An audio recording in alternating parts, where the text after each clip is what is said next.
You are listening to KLRN Radio, where liberty and reason still reign. Hey, this is John Preston, Marine Combat veteran and Pacific Records recording artist.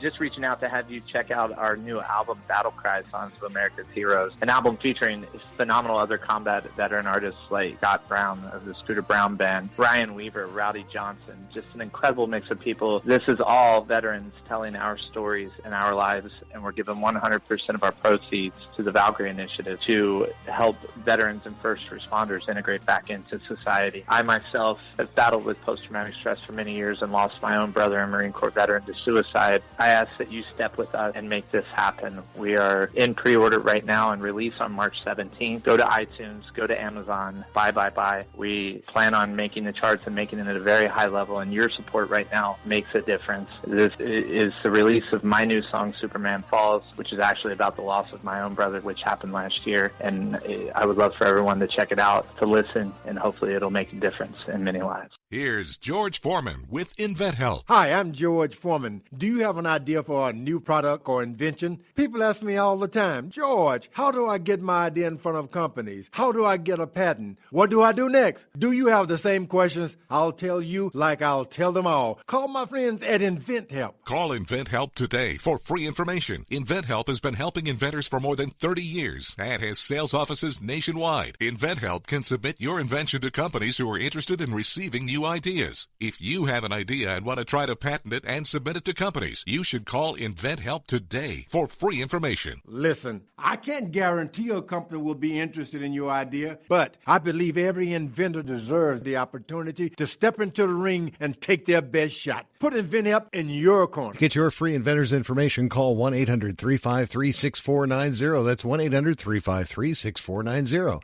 Again, 1-800-353-6490. KLRN Radio has advertising rates available. We have rates to fit almost any budget. Contact us at advertising@klrnradio.com.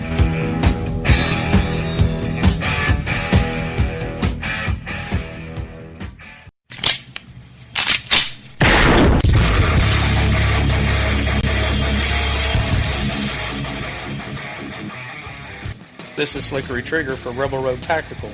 With proper care and feeding, your pistol will be ready when you need it, there to save your life. Shouldn't your gear be that good? Whether you need a holster for comfortable everyday carry or a tough-as-nails holster for your next training course, Rebel Road Tactical has what you need. Check us out on the web at rebelroadtactical.com.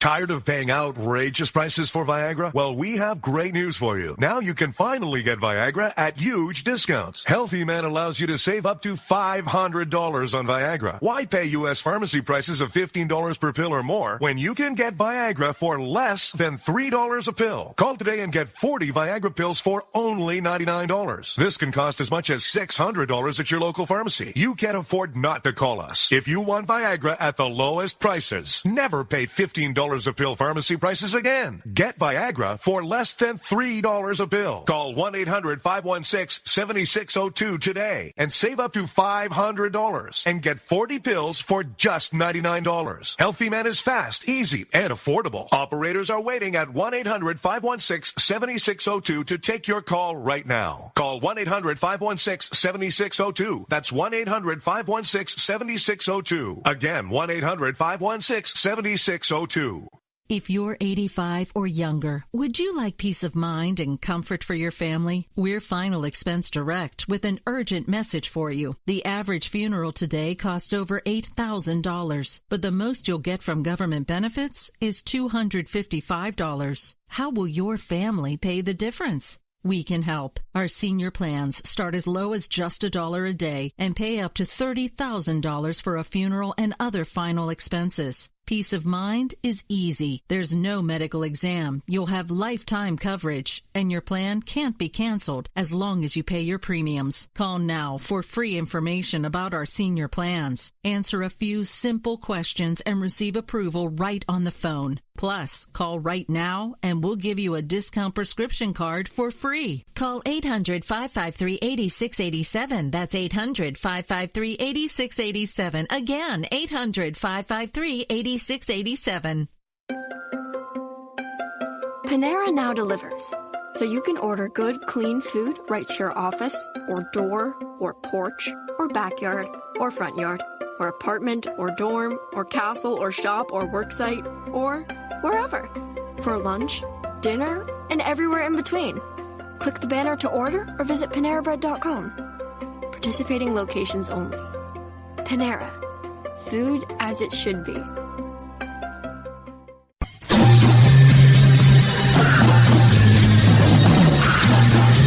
From the East Coast to the West Coast and around the world on the internet, we're coming to you live from the CCRS studios. This is the Conservative Commandos radio show with your host, Rick Trader. The Conservative Commandos radio show, where the newsmakers go to be heard. Businessman there, drink my wine. This is Congressman Alan West, and you're listening to the Conservative Commando radio show.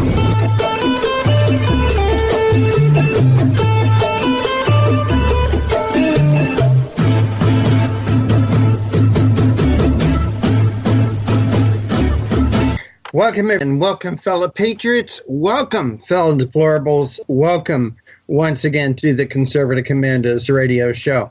I'm Rick Trader, coming to you from the studios of the Conservative Commandos radio network, and in simulcast on stations in Jacksonville, Tampa, and the Villages, Florida, in Las Vegas, and Reno, Nevada, Macon, Georgia, Lancaster and Pittsburgh, Pennsylvania, Colorado Springs and Boulder, Colorado, Milwaukee, Wisconsin, Long Beach, California, around the world on the internet. We are everywhere. We are everywhere.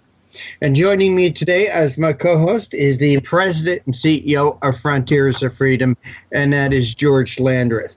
George, welcome to the Conservative Commandos radio show. Thanks so much, Rick. This is the place to be. If you're not here, I don't have any idea what you're doing, but you're out of your mind. All right. So, George, let's start this first round here on Conservative Commandos radio show. Let's play a little bit of Jeopardy. And the category is, who said this? All right. Again, the category is, Who said this? Who said this, George Landreth? People were throwing up. That's got to be someone at CNN, isn't it? Or MSNBC, talking about Donald Trump's victory a year ago. I'm trying to think of who that was, though. I don't know. Let's see. Give me a hint. Just a hint. I don't know. Sorry if I threw you off there, George. I'm trying to think of who it is, but I mean, I know what it's from. It has to be somebody from last. I'm trying to think. I think it was. Oh, I know. It was someone from New Yorker, the New Yorker magazine. I'm trying to remember what the reporter's name is. I can't remember now, but basically was describing being at the Javits Center and talked about Clinton supporters were throwing up and crying on the floor and so forth. And I think she called home to her husband and told him to put their daughter to bed because she didn't want their child to see this horrific thing that was about to unfold on television. George Landreth, following up in our category, who said this? Human flesh is the best meat. Cannibalism got a bad rap. Let's see. That's got to be somebody in Hollywood. I'm going to go with Katy Perry on that one. Right.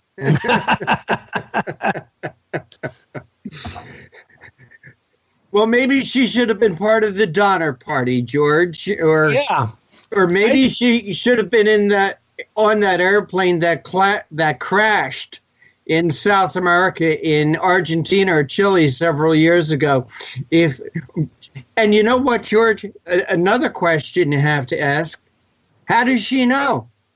Right, that's very like she says, for example, there are life-enhancing vitamins and minerals in human flesh that you can't get from animal meat. Thank you, Miss Perry. I really appreciate that. So I don't really, I'm curious as to where she acquired this knowledge. But, this is Hollywood. Come on. This is Hollywood. These people are out of their freaking mind.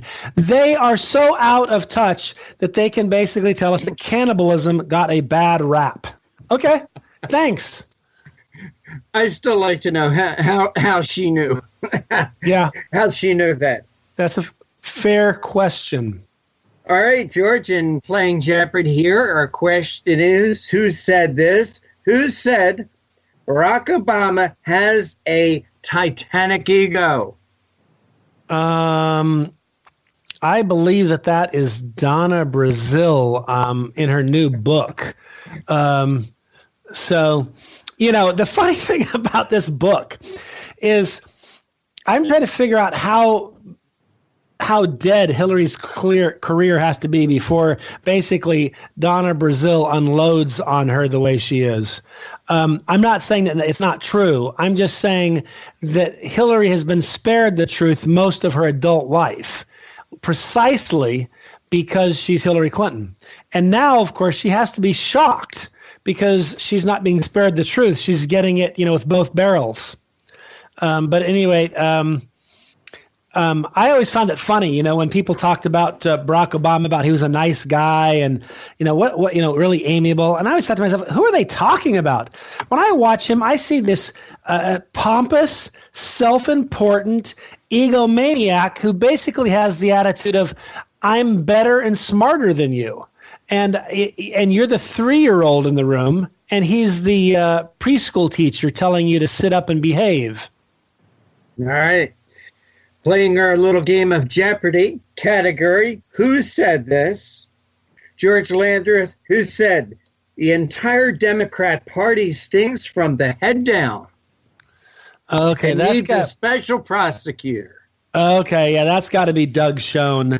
He's, of course, a Democratic strategist, a longtime Bill Clinton ally. He worked on the Clinton campaign. He worked on her 2000 presidential campaign, too. And it sounds to me, if you listen to him talk, he is kind of had it with the Clintons. It sounds like it's just too much for him at this point. He sounds like almost a lover spurned in the sense that he's been in their camp, working hard for them. He used to be an apologist, and now he's just like, enough. This is too much. And I think he just feels like, it's time to get to the bottom of this. It's very interesting. And he demonstrates that everybody has the point beyond which they simply cannot go. And Hillary tried to take him past that point. And he's, what a great quote. Entire Democratic Party stinks from the head down. Of course, George, referring to how fishes rot from the head down. Right. Now, George, you have to think, okay, this is not coming from a Republican. This is not coming from a conservative like George Landreth, Rick Trader, or even Donald Trump.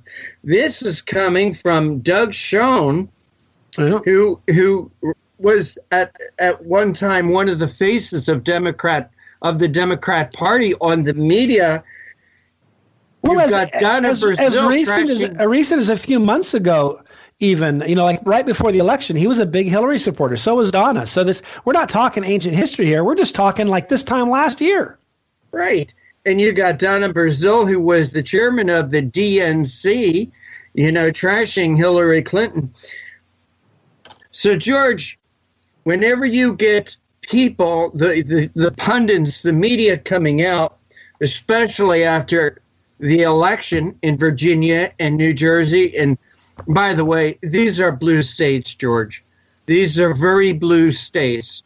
Yeah. It's not like a big surprise that a Democrat would win the governorship in New Jersey, nor could it be a big surprise that a Democrat wins the governor in Virginia.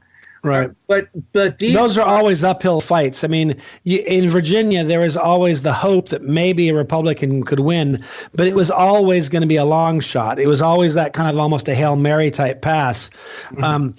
So for people to act like, oh my gosh, this is somehow shocking, I kind of shake. I live in Virginia. It's disappointing. I assure you, I'm very disappointed to have to live through 4 years of a Governor Northam administration, as I was with Terry McAuliffe. But But you can't say it's shocking. I mean, it's 6 months ago, that would have been the expected result.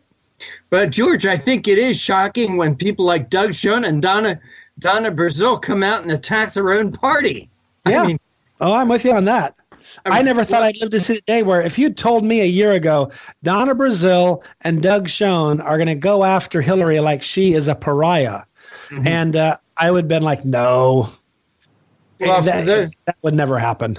Well, for those who think that there's something wrong with lions eating their own, or people saying that that human flesh is the best meat and cannibalism got a bad rap. I mean, my gosh, George, the Republican Party might have its troubles, but guess what?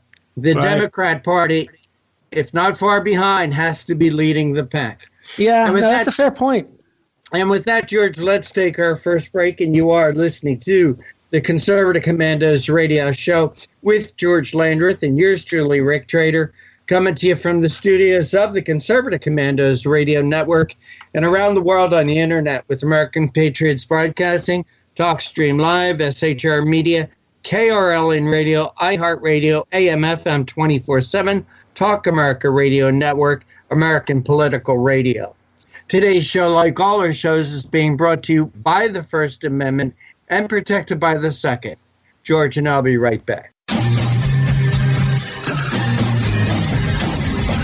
The Conservative Commandos radio show is the commander of the Conservative Commandos radio network. We've established a front line of conservative leaders and ironclad patriots to revive the promise of America. There must be some kind of way out of here. We patriots have succeeded in securing the next 4 years of American prosperity, sovereignty, and liberty under President Donald Trump. But the fight is never over, and we must be forever vigilant. Businessman there, drink my wine. Do you have a passion for American values? Do you believe in preserving the American dream? If so, listen to the Conservative Commandos Radio Network or around the world on the internet at ccrshow.com and ccrsnetwork.com. Check out our websites for rebroadcasts and network updates. We are the Conservative Commandos Radio Network, where even more newsmakers go to be heard. This is J.D. Manier, co-host on the Conservative Commandos radio show. Are you among the millions of Americans who feel uncertain when it comes to their health care? We're happy to inform you that there is a solution, and that solution is Liberty Health Share. Liberty Health Share is a community of like-minded people that work together to pay for their medical costs.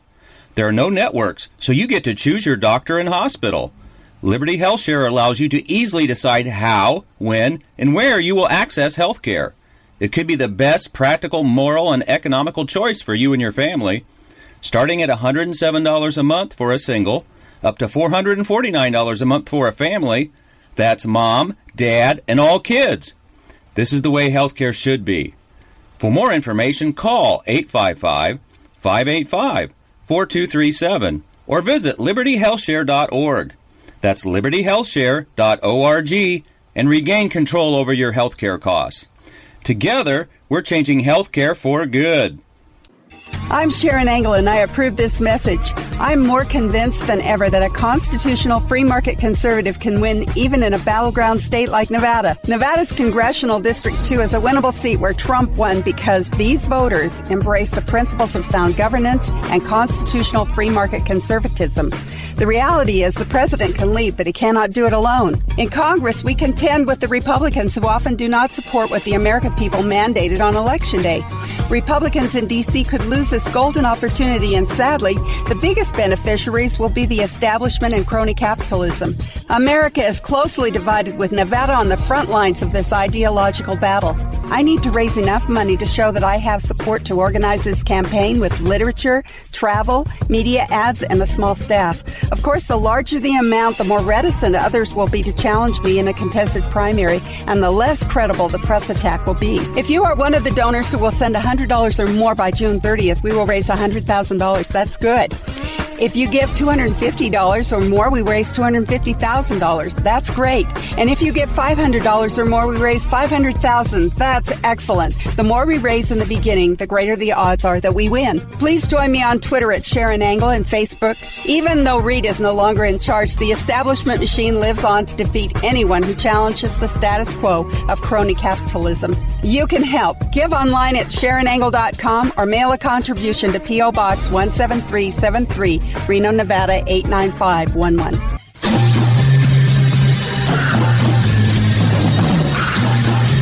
From the East Coast to the West Coast and around the world on the internet, we're coming to you live from the CCRS studios. This is the Conservative Commandos radio show with your host, Rick Trader. The Conservative Commandos radio show, where the newsmakers go to be heard. Businessman there, drink my wine. This is Congressman Alan West, and you're listening to the Conservative Commando radio show.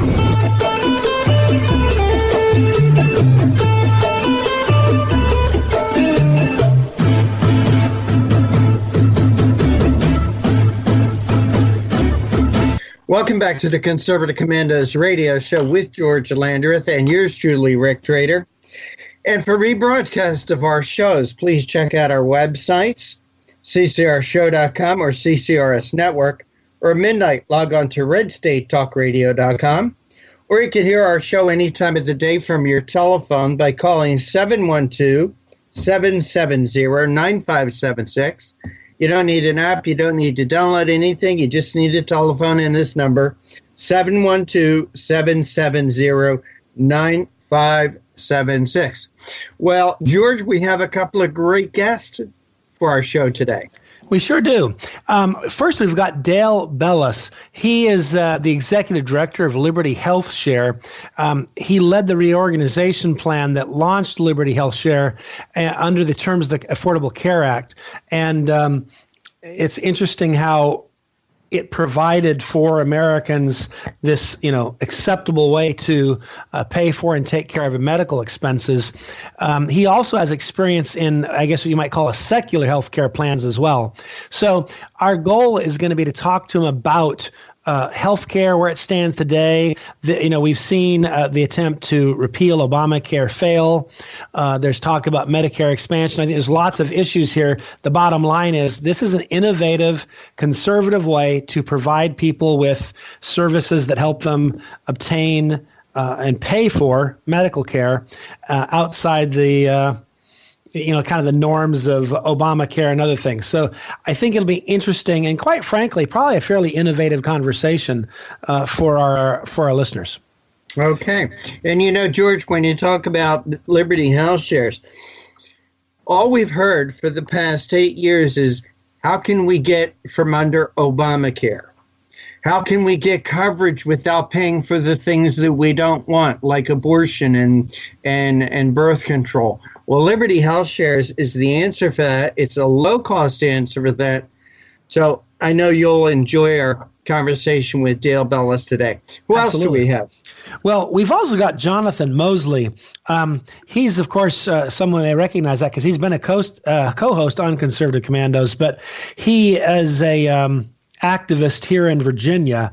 He's with the Tea Party. He's an attorney by trade, and he's written an interesting article, and it appeared in the Fairfax Free Citizen, which is kind of like a local Breitbart type thing. It's trying to energize conservatives and so forth. And he talks about kind of what happened in Virginia and how we need to stop having a losing strategy. I like the article, so I suspect I'm going to enjoy the conversation as well. I can tell you my theory in general is, as conservatives, we win elections by highlighting the differences between ourselves and the opponent. Democrats win elections by obscuring those differences. So Hillary always will essentially try to sound more reasonable than she is. Unfortunately, Republicans tend to fall in the trap of making themselves sound less conservative than they might be. And that's always a mistake because I think it's a center-right country. You saw this when you see people say, how can you say that? I say, here's the evidence. When Bill Clinton ran for president, he ran as a new Democrat. He was not like those old liberal Democrats. He was a new Democrat. Now, he didn't turn out to be like that, but that was the pitch, right? And the same thing, quite frankly, with Barack Obama. Barack Obama ran telling us he was going to balance the budget. He was going to be fiscally conservative. He stayed on message pretty well, except for with Joe the Plumber, where he blew it and kind of talked about spreading it around. But his goal was to sound this very reasonable and very not dangerous and not quite so liberal. And that's what Democrats do to win. They have to obscure the differences and make it so that they sound kind of, moderate. And so we shouldn't help them by trying to sound kind of moderate too, because then we obscure the differences. And so I think the conversation should be interesting, and I will hear from him about his ideas. But those are I've kind of signaled, if you will, my theory on why conservatives need to run as conservatives, because that's how we win. You're right. And as you mentioned, Jonathan has been a guest and co-host here on the Conservative Commandos radio show. And George, I spent a very interesting evening with John Mosley a few years ago. It was at an election night Republican rally in Delaware. And Jonathan Mosley was there with his iPad, and he was brilliant as far as he analyzing the election results and keeping everybody abreast of the results and the happenings. And that was Jonathan Mosley at his best. So I know this topic is near and dear to his heart, and you'll have a great conversation with him. George, I agree with you about the moderate Republicans. And I think this is, again, the case of what happened in New Jersey and what happened in Virginia. You got two very moderate Republicans running in very blue states. And it makes me think of what Reagan said about we need bold colors, not pale pastels. We need to show the country, the voter, how different we are from the Democrats and the liberal ideas, and how we are going to change things. Now, in New Jersey, 8 years ago, we did get a so-called Republican elected. I will call him a so-called Republican because if you look at Chris Christie's history, he is not a conservative by any means. He, in fact, is more of a Democrat than he is a Republican. Anybody who says it's not a crime to be in this country illegally, I don't think has the right to call themselves a Republican. Anybody who donated money to Planned Parenthood, I don't think has the right to call him a Republican. So Chris Christie got elected, and who did he nominate as his first member to the New Jersey Supreme Court but a gay man? And which, again, to me, is not something that a Republican should do. So, therefore, it's very hard for me to think of Chris Christie as a Republican. He ran as a conservative, and he ran against a guy, John Corzine, who is hated by everyone in the state of New Jersey. He was hated by everyone in the state of New Jersey.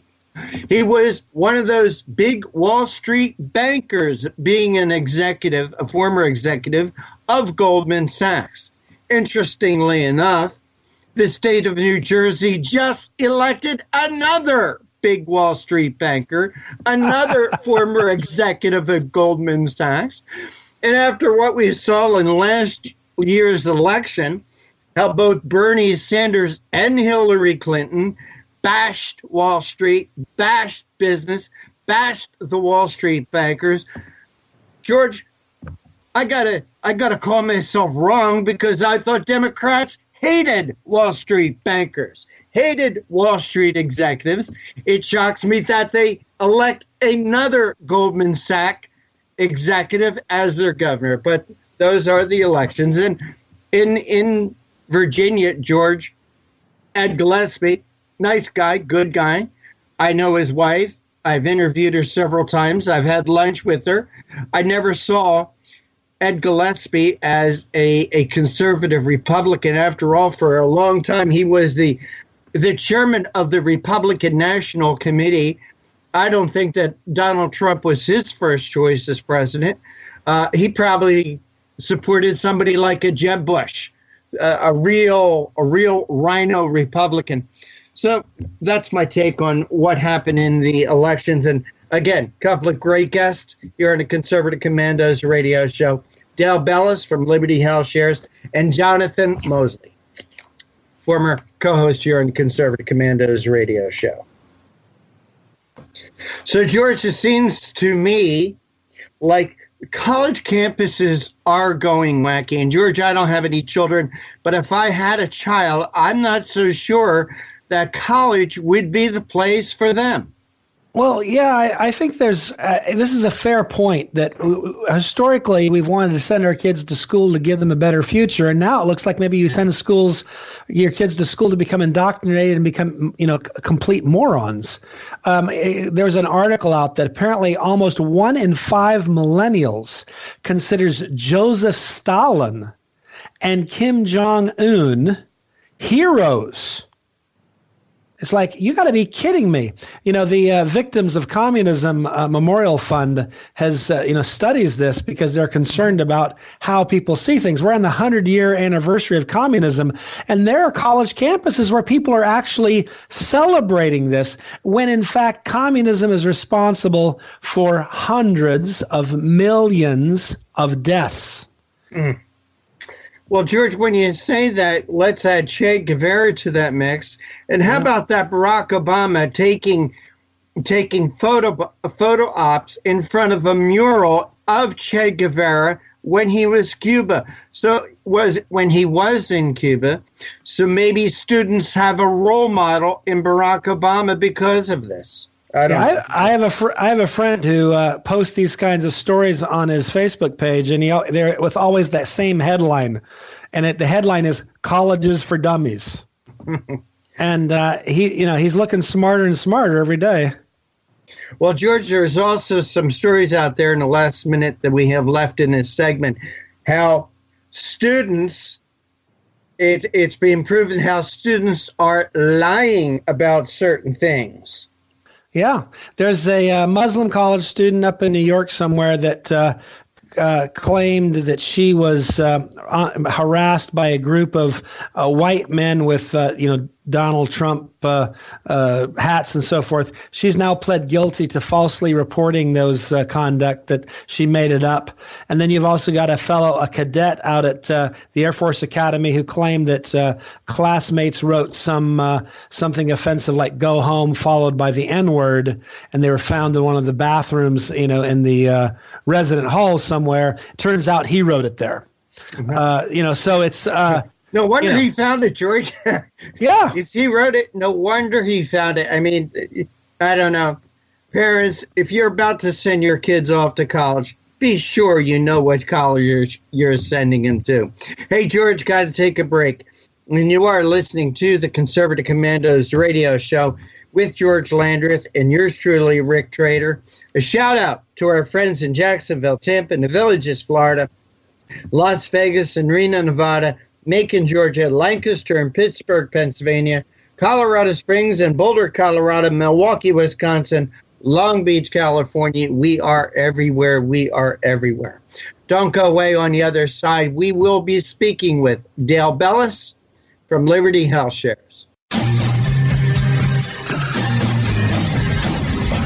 The Conservative Commandos radio show is the commander of the Conservative Commandos radio network. We've established a front line of conservative leaders and ironclad patriots to revive the promise of America. There must be some kind of way out of here. We patriots have succeeded in securing the next 4 years of American prosperity, sovereignty, and liberty under President Donald Trump. But the fight is never over, and we must be forever vigilant. Businessman there, drink my wine. Do you have a passion for American values? Do you believe in preserving the American dream? If so, listen to the Conservative Commandos Radio Network or around the world on the internet at ccrshow.com and ccrsnetwork.com. Check out our websites for rebroadcasts and network updates. We are the Conservative Commandos Radio Network, where even more newsmakers go to be heard. This is J.D. Manier, co-host on the Conservative Commandos radio show. Are you among the millions of Americans who feel uncertain when it comes to their health care? We're happy to inform you that there is a solution, and that solution is Liberty Health Share. Liberty Health Share is a community of like-minded people that work together to pay for their medical costs. There are no networks, so you get to choose your doctor and hospital. Liberty Health Share allows you to easily decide how, when, and where you will access health care. It could be the best practical, moral, and economical choice for you and your family. Starting at $107 a month for a single, up to $449 a month for a family. That's mom, dad, and all kids. This is the way healthcare should be.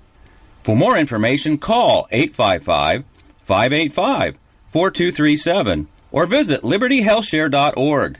That's libertyhealthshare.org and regain control over your healthcare costs. Together, we're changing healthcare for good. I'm Sharon Engel, and I approve this message. I'm more convinced than ever that a constitutional free market conservative can win even in a battleground state like Nevada. Nevada's Congressional District 2 is a winnable seat where Trump won because these voters embrace the principles of sound governance and constitutional free market conservatism.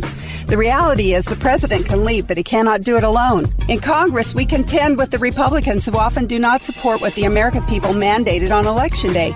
Republicans in D.C. could lose this golden opportunity, and sadly, the biggest beneficiaries will be the establishment and crony capitalism. America is closely divided, with Nevada on the front lines of this ideological battle. I need to raise enough money to show that I have support to organize this campaign with literature, travel, media ads, and a small staff. Of course, the larger the amount, the more reticent others will be to challenge me in a contested primary, and the less credible the press attack will be. If you are one of the donors who will send $100 or more by June 30th, we will raise $100,000. That's good. If you give $250 or more, we raise $250,000. That's great. And if you give $500 or more, we raise $500,000. That's excellent. The more we raise in the beginning, the greater the odds are that we win. Please join me on Twitter at Sharon Engel and Facebook. Even though Reed is no longer in charge, the establishment machine lives on to defeat anyone who challenges the status quo of crony capitalism. You can help. Give online at SharonEngel.com or mail a contribution to P.O. Box 17373, Reno, Nevada 89511.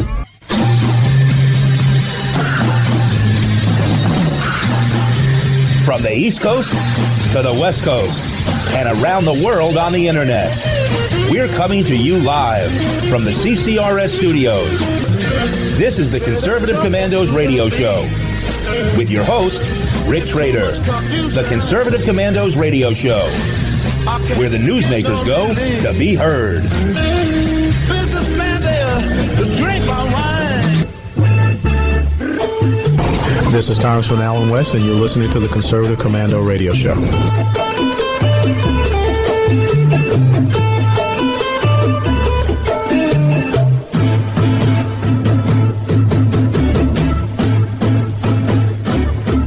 Welcome back to the Conservative Commandos. I want to remind you that you can always hear a rebroadcast of our show. Just go to our websites, ccrsnetwork.com, ccrshow.com. You can also go to Red Nation Rising Radio and Red State Talk Radio. And you don't even have to have a computer or a radio to listen to Conservative Commandos. All you need is a phone. Dial 712-770-9676. And you can hear the latest and greatest from the Conservative Commandos. I'm George Landreth, and I have the privilege of introducing Dale Bellis. He is the executive director of Liberty Health Share, and he has led the reorganization plan that launched Liberty Health Share under terms that made it compatible with the Affordable Care Act, affectionately known here as Obamacare, and essentially created this health care sharing ministry. Just so our listeners know, Mr. Bellis has experience both in secular healthcare plans and in cost-sharing ministries. And then, of course, in 2012, he worked to give Americans this, if you will, alternative to government-mandated healthcare. So, Dale, welcome back to Conservative Commandos. George, it is such a pleasure. Thank you for your kind invitation. Looking forward to it. Absolutely. Now, it's been in the news lately this year. The Republicans tried several different times to essentially repeal Obamacare, and many Americans say to themselves, oh my goodness, we're stuck with this. There's nothing I can do.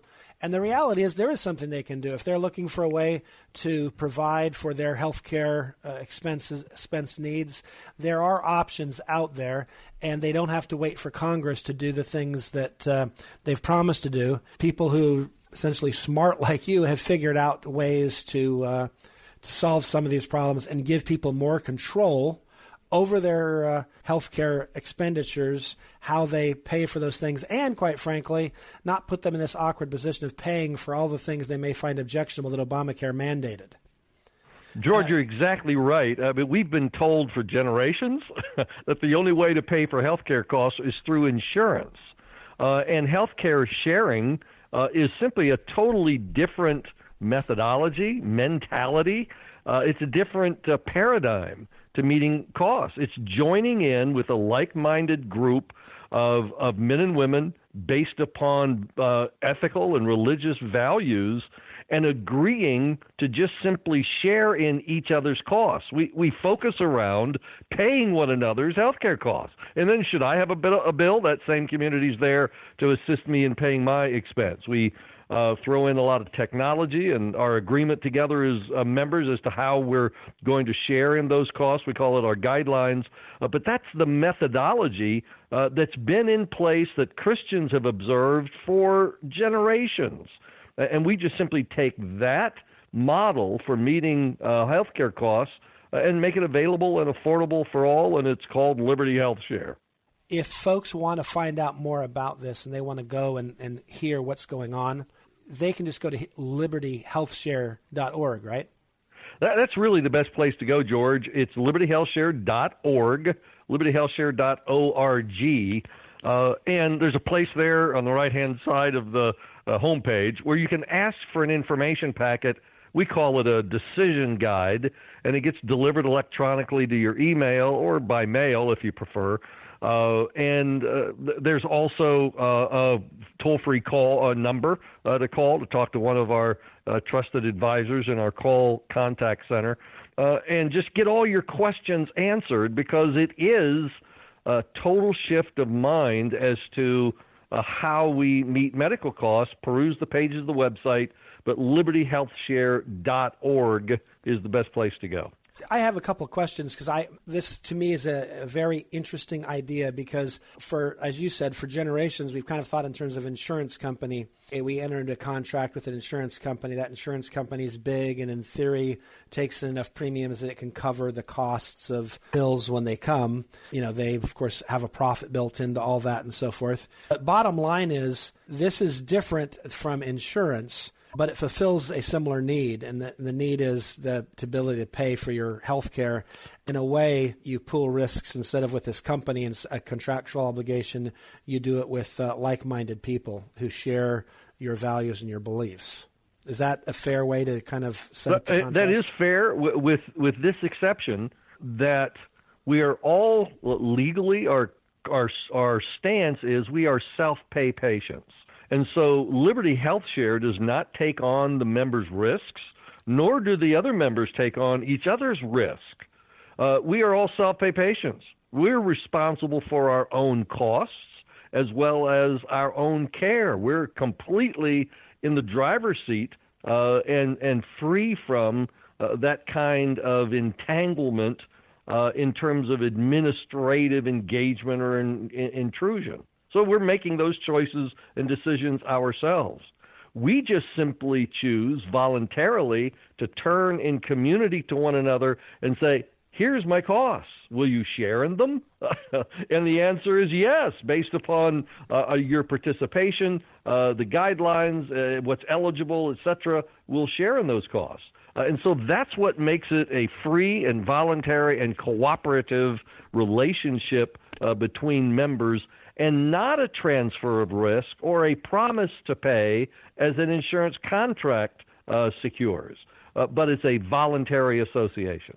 Now, on a practical level, let's assume that I join up, I'm involved, and 10 years goes by, and heaven forbid I come down with cancer, and it becomes very expensive. And as you said, it's self-pay, so I'm paying those things, but there's the sharing of those costs. Someone who's a cynic could say, "Oh yeah, I know, I understand what's going to happen. I'm going to get cancer, and no one's going to help me." Yeah. What's the track record? Well, our current share amount has been adequate to meet all of the bills, eligible expenses submitted by members in the last 3 years. We changed it 3 years ago, but in the last three, it's not altered or changed because it's been adequate to meet all of those eligible expenses submitted by members. When I say eligible, I mean our guidelines that basically say if you are a member and you come down with cancer, that's what we're there for. And so we will share in that eligible expense. We don't share in pre-existing conditions, for instance. That would be an ineligible expense. And so those who would join us need to make sure that we're always forward-looking. From the day you enroll, we're going to be there to assist one another on that basis for future costs. So if you join us as a new member, the first year we don't share in those pre-existing conditions. Or cosmetic surgery is an example of an ineligible cost. But so folks need to understand what the guidelines are. Movie star is not covered. Pardon me? My desire to look like a movie star is not covered. Well, we don't. That's right. That's not an eligible expense that we would share. No, that makes sense. I was saying that facetiously, but there's lots of other things that might be even more objectionable. If someone wants to do something to make their nose look better, that's their business. And part of Obamacare, I think so many people find objectionable, is that you are forced to buy policies that cover things like abortions and late-term abortions and all these other things, and you kind of scratch your head and go, I kind of hate the idea that my money goes to that. Well, we have, and that's precisely the case, George. We are a safe harbor from those kinds of mandates because as a healthcare sharing ministry, we are exempt from the requirements imposed by the ACA. So we are a safe harbor from our dollars going toward, and that's the most egregious example, certainly, is surgical abortions or abortifacients or other procedures that would be objectionable to men and women of conscience, their dollars being used for. And we're not sitting in judgment on those. We're just simply saying we don't wish our dollars to be used in that fashion. Right. And so consequently, those are not eligible costs. Very good. We are up against the break, Dale, but I want to continue this conversation on the other side of the break, so please stick around. And to our listeners, we, of course, are coming on the Conservative Commandos radio network. We are all over the place. It's not just across your radio waves. If you're traveling, you can still listen to us on American Patriots Broadcasting, TalkStream Live, SHR Media, K98 Talk, iHeartRadio, MFM 24/7. Don't go away. We will be right back. This is J.D. Manier, co-host on the Conservative Commandos radio show. Are you among the millions of Americans who feel uncertain when it comes to their health care? We're happy to inform you that there is a solution, and that solution is Liberty Health Share. Liberty Health Share is a community of like-minded people that work together to pay for their medical costs. There are no networks, so you get to choose your doctor and hospital. Liberty Health Share allows you to easily decide how, when, and where you will access health care. It could be the best practical, moral, and economical choice for you and your family. Starting at $107 a month for a single, up to $449 a month for a family. That's mom, dad, and all kids. This is the way healthcare should be. For more information, call 855-585-4237 or visit libertyhealthshare.org. That's libertyhealthshare.org and regain control over your healthcare costs. Together, we're changing healthcare for good.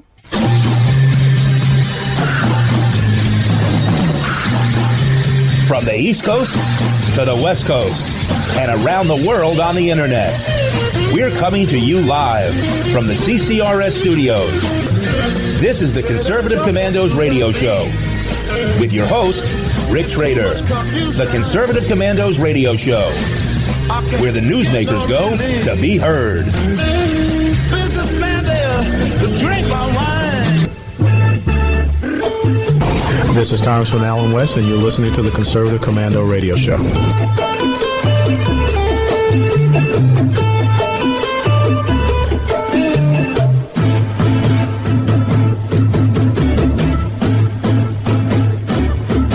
Welcome back to the Conservative Commandos. This is George Landreth. We've been talking about health care, how one pays for it, the Affordable Care Act, innovative options. We have with us an expert on this topic, someone who has years of experience in the health care arena, Dale Bellis. He's the executive director of the Liberty Health Share. If you want more specific information after we're done with this conversation, you can, of course, go to the website, which is libertyhealthshare.org. But I also want to remind you that if you want to hear a rebroadcast, if you've missed something that Dale said, go to our website, ccrsnetwork.com, ccrshow.com. You can also go to Red Nation Rising Radio, Red State Talk Radio, and you can always dial in to this number to hear the Conservative Commandos, 712-770-9676. Dale, we've been talking a little about this idea of a community of like-minded people getting together and kind of solving their own healthcare dilemma. I like the idea of not being stuck waiting for Congress to fix things, but taking matters into our own hands. On a practical level, how does this work? Most people probably understand how your typical health insurance works. Walk me through, just kind of on a monthly basis, how does Liberty Health Share work? Out of convenience, we give our members an ID card that explains they're a member of a healthcare sharing ministry and to where to send the bill. Our members choose their own doctors, their own hospitals. They present their ID card and say, we're a group of self-pay patients. We're sharing our costs. Send the bill to this address, either by mail. Most providers these days utilize the electronic submission of medical bills. We receive that on behalf of the member, process it in our electronic system according to the guidelines. It shows up in their online account. We call it a share box. Every member sets aside a particular suggested share amount, whether it's a single, it's $199, $299 for a couple, $449 for a family, that goes to their online account. It's then matched to a member's expense that they've incurred that month. Let's assume, as you said earlier, it's a cancer case, high dollar process and expense. They submit their ID card, the bill comes in, we process it, it shows in that member's online account what was billed, the adjustments we've made to it based upon what's a fair and reasonable reimbursement for that service to those providers. And we ask a sufficient number of members, singles, couples, families, to have their share amount that month go to that receiving member. And it's done electronically. Our online technology sorts through all of that and assigns my share amount to a member in need. And we can message one another with cheer, encouragement, or prayer whenever that occurs each month in our share box. And like a true social community, we're standing with one another, not just on the financial transaction, but spiritually and emotionally giving each other that kind of support. And so that's how it transacts. Every month, my money goes to another person who has a medical bill, and that creates a great deal of a sense of significance and value, knowing my money is being invested in the real life experience of another person. To me, it's a very innovative approach to do this. I've talked with some healthcare experts who've told me point blank, it works. I mean, I think sometimes it's been cynical and say, I don't understand how that's going to work. I mean, I'm going to get sick. Well, I love cynics for that reason, George, and it succeeds for two reasons. One, because everything is transparent. It's displayed in that individual member's share box. They know where their money's going. If they have a bill, they see other members sharing in it. And so it's member-to-member disclosure so that there is complete transparency, number one. Number two is it's because it's based upon our closely held beliefs. It's not a contract of indemnity to one another. It's because we agree that we're placed here on earth to use our time and efforts and resources to assist another person whenever they're in need. And we simply turn that value into a solution for healthcare. So it arises out of our core beliefs, member to member. Each member signs off on our set of shared beliefs, and that's really the glue that holds us together and the engine that motivates and mobilizes the entire membership every month. Now, you guys are a nonprofit, so at the end of the year, you're not paying shareholders or anything like that. This basically is an entity that exists for the benefit of its members. Precisely so. We're a nonprofit 501c3 ministry and handle those funds according to all of the protocols of a nonprofit. And obviously our members see those sharing amounts every month being dispersed and utilized in their online accounts. And as a result of being a nonprofit and being a well-run one, your costs are somewhere around a third of your typical for-profit operation. And as a result of that, you're able to provide the real value to the members. Well, out of every share amount each month, our members send $24 for our admin. So whether you're a single or a couple or family, everybody contributes $24 per month to our administrative costs, and that's the way we pay our bills. Those dollars are nonprofit dollars nonetheless, and so they must be strictly utilized, and we are subject to an annual audit that is available on request to anybody that asks. But that $24 per month is what we utilize for our administrative costs.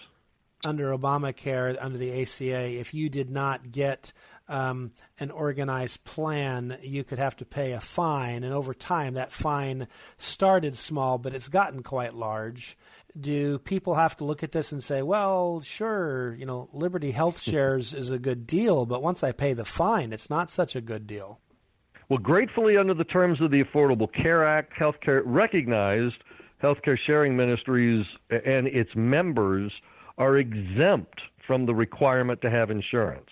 We're not insurance, don't want to be, and the ACA exempts us from the fines for not having insurance. There's a simple form we fill out every year and that accompanies our tax return.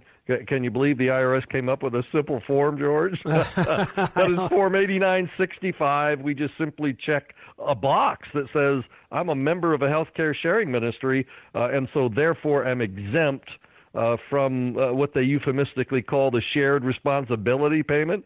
And so our members are exempt from that requirement because we're exempt as a healthcare sharing ministry from both the fines and the mandates of the ACA.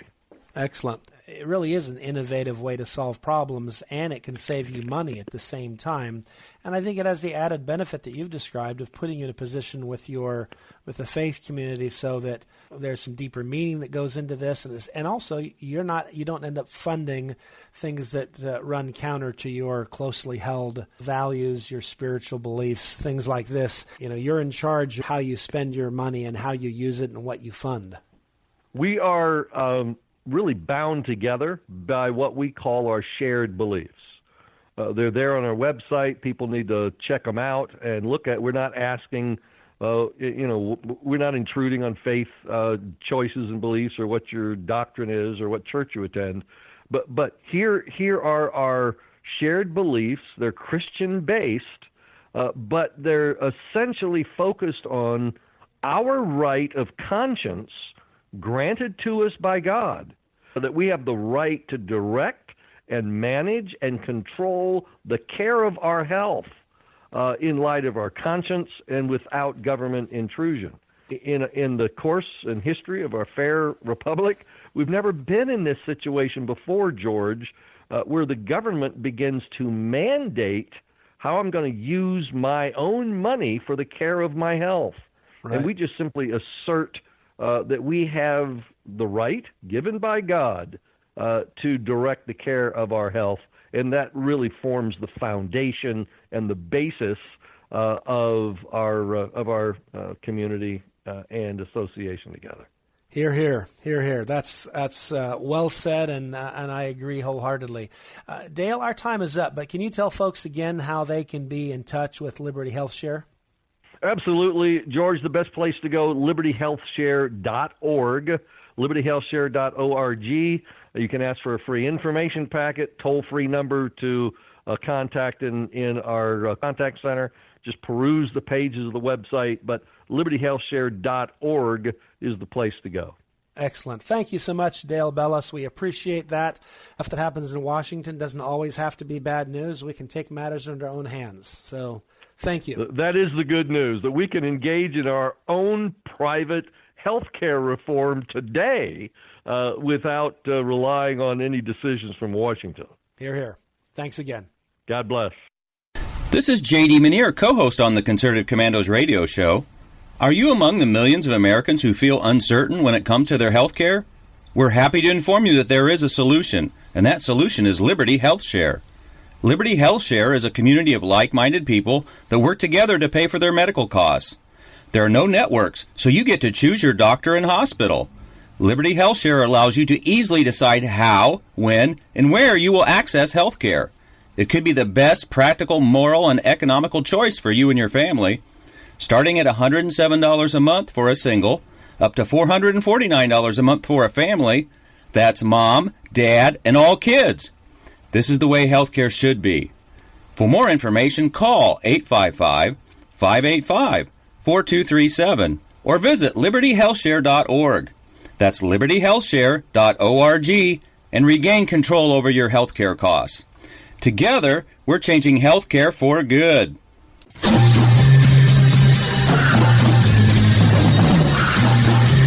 From the East Coast to the West Coast and around the world on the internet, we're coming to you live from the CCRS studios. This is the Conservative Commandos radio show with your host, Rick Trader. The Conservative Commandos radio show, where the newsmakers go to be heard. Businessman there, drink my wine. This is Congressman Alan West, and you're listening to the Conservative Commando radio show.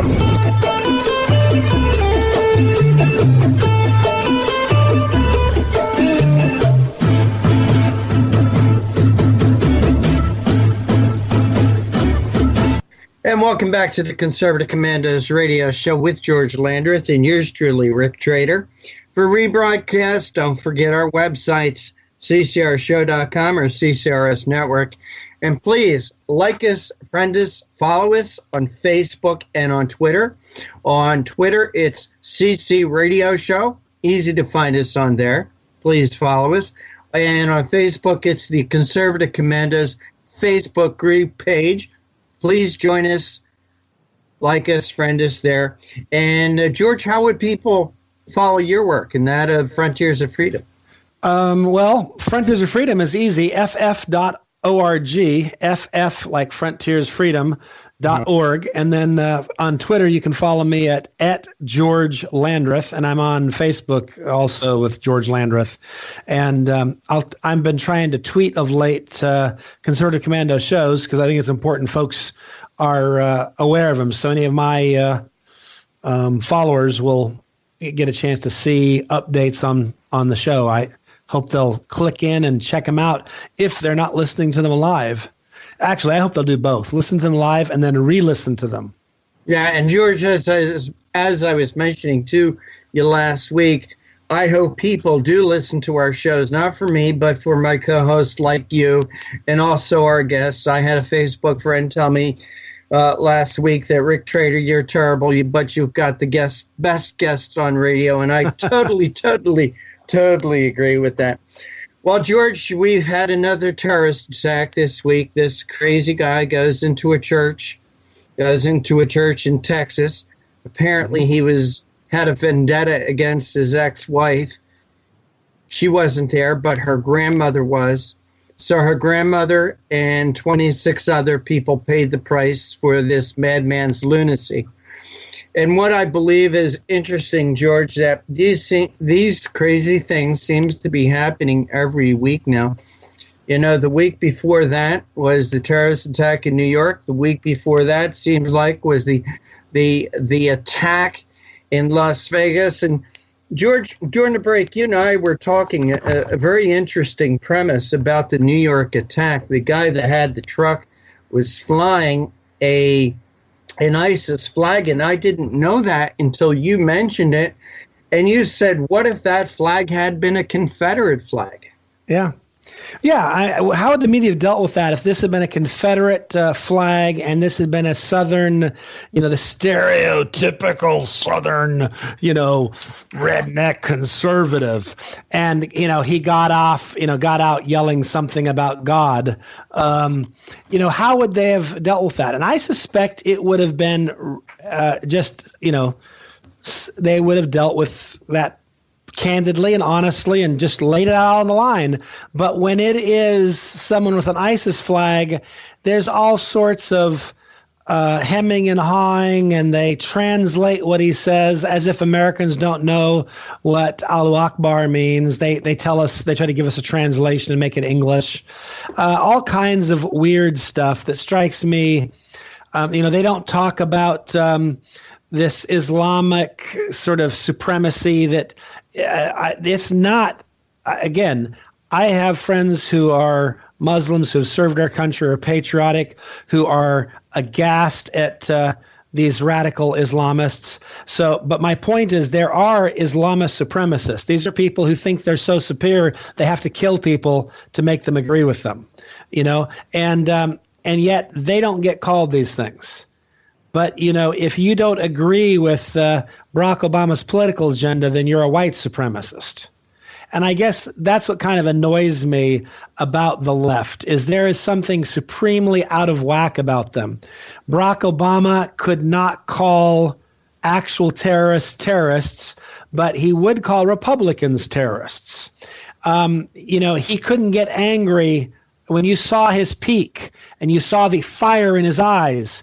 He was never talking about ISIS. He was never talking about the Iranian threat or Kim Jong-un. He was always talking about, some Republican in Congress or Republicans in general or the Tea Party. And so I'm a little tired of this, and I guess I just wanted to make the point that the bottom line is, again, we see the left, and when I say the press, I know I'm repeating myself, is supremely unfair, dishonest, disingenuous, and they have two standards, and it only proves that without those double standards, these people wouldn't have any standards at all. Well, George, there's probably a reason why Obama called Republicans terrorists and not the terrorists. He knows by calling Republicans terrorists, his life would not be in danger. Right. Because Republicans, conservatives, are not the people that would take a vendetta against him if he called him a terrorist. But he knew the terrorist would. Right. He knew the terrorist would come after him, George. Yeah, the GOP was not going to issue a fatwa. Right. Hey, talking about the terrorist attack in New York, we could also talk about the UN. I think we've got a very strong lady representing us at the United Nations, George. I agree with that. There's times where the UN seems to feel like it's the Uber government for the whole world and so forth. And I thought it was interesting that Nikki Haley took that on at the UN and basically put them in their place.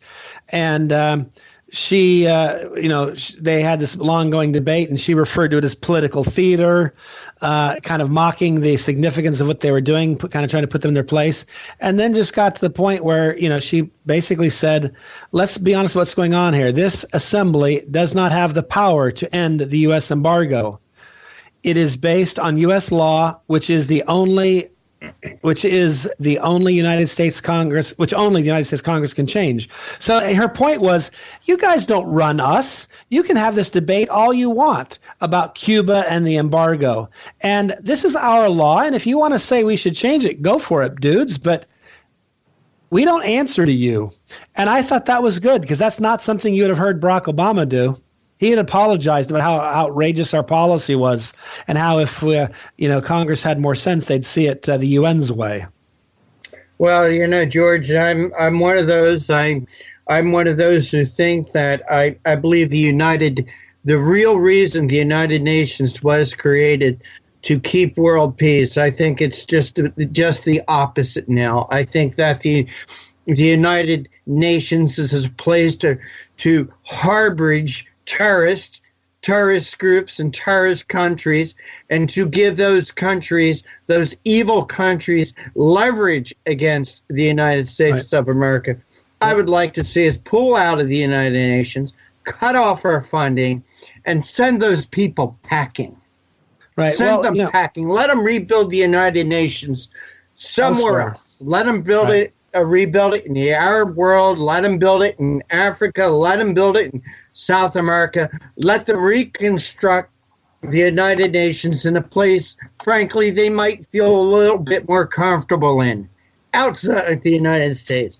Good for Nikki Haley. George, in the 2 minutes that we do have left, I wanted to talk about Russian collusion. The Russian collusion again, but not talk about collusion between the Trump campaign and the Russians, but somebody else did actually conspire with the Russians, George. Yeah, well, one, we know Hillary did. She paid for the dossier. We also know that the Democratic Party, people like Congressman Schiff, who, he's become essentially the go-to liar. Adam Schiff from California, he's become their go-to liar, and they've been spreading things that we now know that Team Obama and Team Hillary knew were lies that they paid for. So I don't know if he knew or not. I kind of assume he does. I assume he's in on it. But these are people who are so cynical that they purchase lies and then they spend money to spread the lies. And it looks like they may have even, according to news stories, what the Washington Times is now reporting, that they believe now reporters were paid. They were paid to tell these stories. To me, that's amazing. I mean, I scratch my head and say, can you imagine having so little, professional ethics that you accept money to, to write stories like this? Irrespective of their truthfulness, it's just like, oh yeah, but if you'll pay me enough, I'll say it anyhow. I'm surprised they had to pay him to write stories like that, George, when knowing what I know about the media. But you are listening to the Conservative Commandos radio show with George Landreth and yours truly, Rick Trader, coming to you from the studios of the Conservative Commandos radio network and around the world on the internet. Al Gore's amazing internet, as George would tell you, with American Patriots Broadcasting, TalkStream Live, SHR Media, KRLN Radio, iHeartRadio, AM/FM 24/7, Talk America Radio Network, American Political Radio.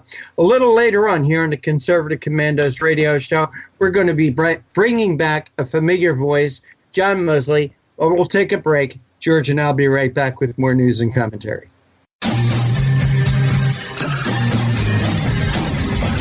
The Conservative Commandos radio show is the commander of the Conservative Commandos radio network. We've established a front line of conservative leaders and ironclad patriots to revive the promise of America. There must be some kind of way out of here. We patriots have succeeded in securing the next 4 years of American prosperity, sovereignty, and liberty under President Donald Trump. But the fight is never over, and we must be forever vigilant. Drink my wine. Do you have a passion for American values? Do you believe in preserving the American dream? If so, listen to the Conservative Commandos Radio Network or around the world on the internet at ccrshow.com and ccrsnetwork.com. Check out our websites for rebroadcasts and network updates. We are the Conservative Commandos Radio Network, where even more newsmakers go to be heard. This is J.D. Manier, co-host on the Conservative Commandos radio show. Are you among the millions of Americans who feel uncertain when it comes to their health care? We're happy to inform you that there is a solution, and that solution is Liberty Health Share. Liberty Health Share is a community of like-minded people that work together to pay for their medical costs. There are no networks, so you get to choose your doctor and hospital. Liberty Health Share allows you to easily decide how, when, and where you will access health care. It could be the best practical, moral, and economical choice for you and your family. Starting at $107 a month for a single, up to $449 a month for a family. That's mom, dad, and all kids. This is the way healthcare should be. For more information, call 855-585-4237 or visit libertyhealthshare.org. That's libertyhealthshare.org and regain control over your healthcare costs. Together, we're changing healthcare for good. I'm Sharon Engel, and I approve this message. I'm more convinced than ever that a constitutional free market conservative can win even in a battleground state like Nevada. Nevada's Congressional District 2 is a winnable seat where Trump won because these voters embrace the principles of sound governance and constitutional free market conservatism. The reality is the president can lead, but he cannot do it alone. In Congress, we contend with the Republicans who often do not support what the American people mandated on Election Day. Republicans in D.C. could lose this golden opportunity, and sadly, the biggest beneficiaries will be the establishment and crony capitalism. America is closely divided, with Nevada on the front lines of this ideological battle. I need to raise enough money to show that I have support to organize this campaign with literature, travel, media ads, and a small staff. Of course, the larger the amount, the more reticent others will be to challenge me in a contested primary, and the less credible the press attack will be. If you are one of the donors who will send $100 or more by June 30th, we will raise $100,000. That's good. If you give $250 or more, we raise $250,000. That's great. And if you give $500 or more, we raise $500,000. That's excellent. The more we raise in the beginning, the greater the odds are that we win. Please join me on Twitter at Sharon Engel and Facebook. Even though Reed is no longer in charge, the establishment machine lives on to defeat anyone who challenges the status quo of crony capitalism. You can help. Give online at SharonEngel.com or mail a contribution to P.O. Box 17373, Reno, Nevada 89511.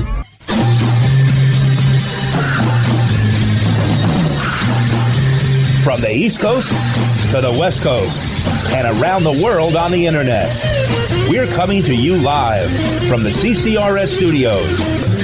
This is the Conservative Commandos radio show with your host, Rick Trader. The Conservative Commandos radio show, where the newsmakers go to be heard. Businessman there, drink my wine. This is Congressman Alan West, and you're listening to the Conservative Commando radio show.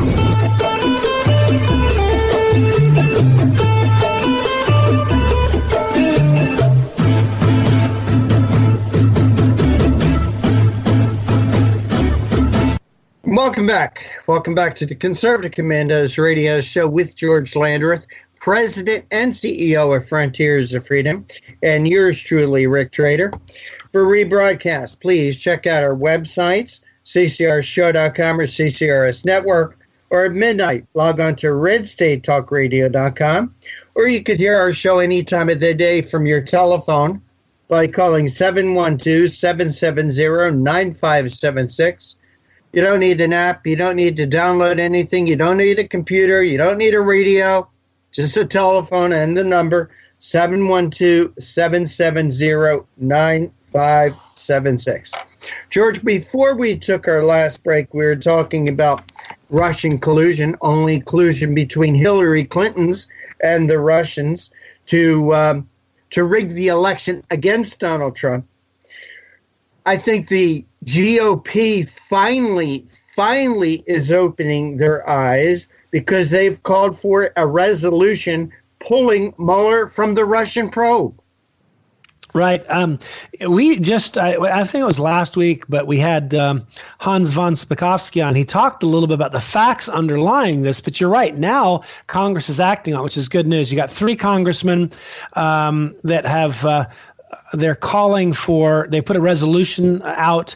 They're calling on Robert Mueller to recuse himself from the probe into Russian interference.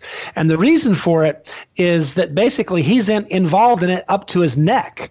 And in order to avoid the appearance of impropriety, I would argue just to avoid impropriety, but at least the appearance of impropriety, he's got to recuse himself and step down. He should have never accepted this position. He knew what the subject matter was, and he knew that he was compromised.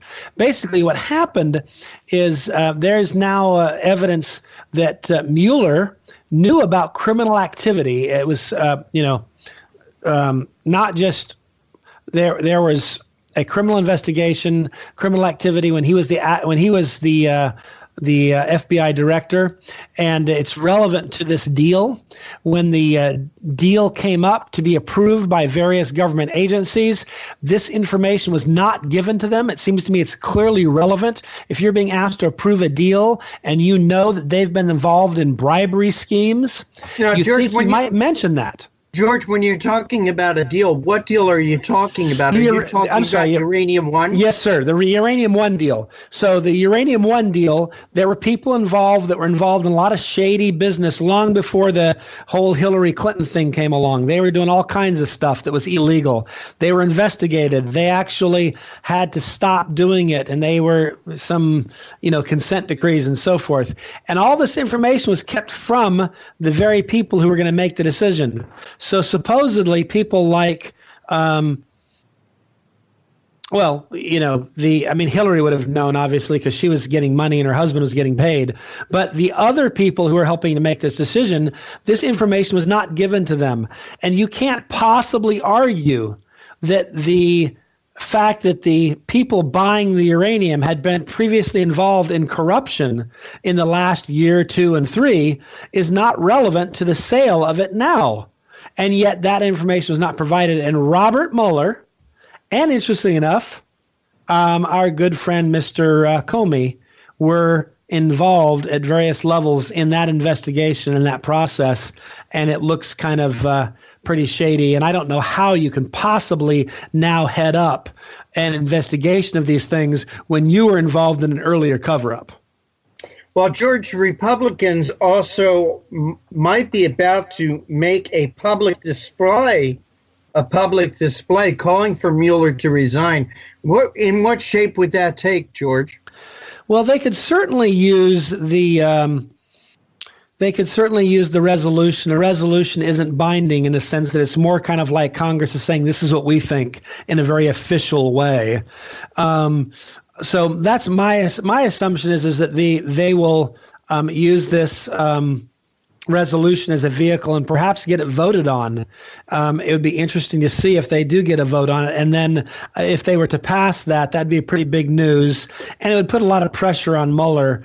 I'm not saying he steps down in 24 hours or anything, but it begins the debate because when a lot of people... You can shape the debate by what you talk about. And if Republicans sit back and just pretend like nothing's happening, the media will be all too happy to also pretend nothing's happening. It'll be harder for them to get away with that when Republicans stand up and say enough's enough and they call the right people out and show where the facts are and do the homework for the media and kind of shame them into doing their jobs. Well, this question is for law professor George Landreth.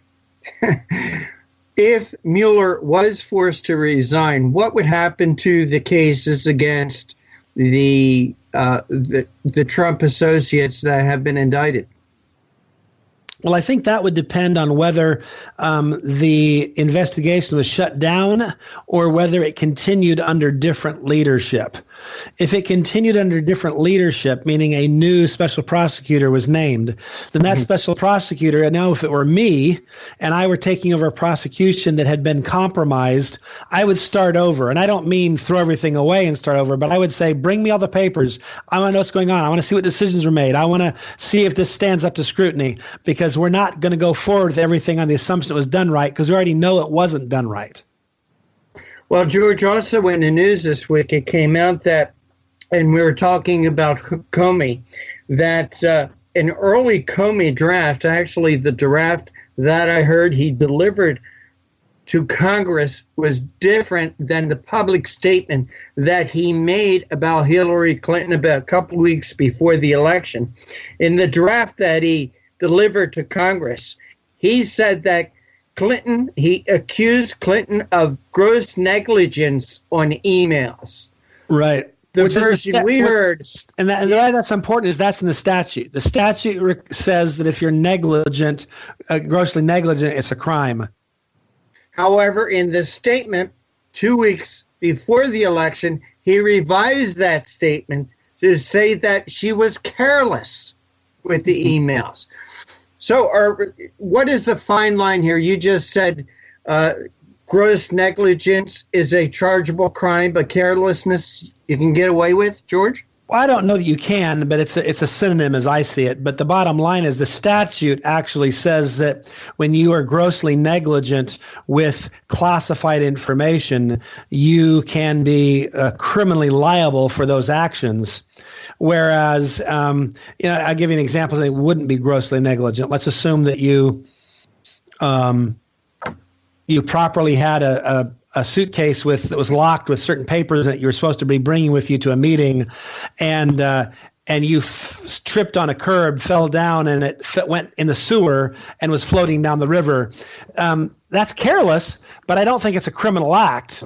But here, this is grossly negligent. And the statute says if you're grossly negligent, you are guilty of a felony. I think he changed the language from grossly negligent to extremely careless so that he did not have to come to the conclusion that she was guilty of a crime, and he could pretend that it meant something entirely different. I think extremely careless and grossly negligent in common vernacular mean the same thing. But legally, they're not exactly the same thing. Well, I guess it would be important. It would be important. Well, anyway, think of what you want to say about Comey. I think he actually did Donald Trump a big favor in the end, coming out when he did 2 weeks before the election with this information about Hillary Clinton. Hey, George, he could have kept quiet for another 2-3 weeks. I agree. I mean, I don't approve of how he handled some of these things, and I certainly don't approve of his behavior since the election because I think a lot of it's retributive in nature.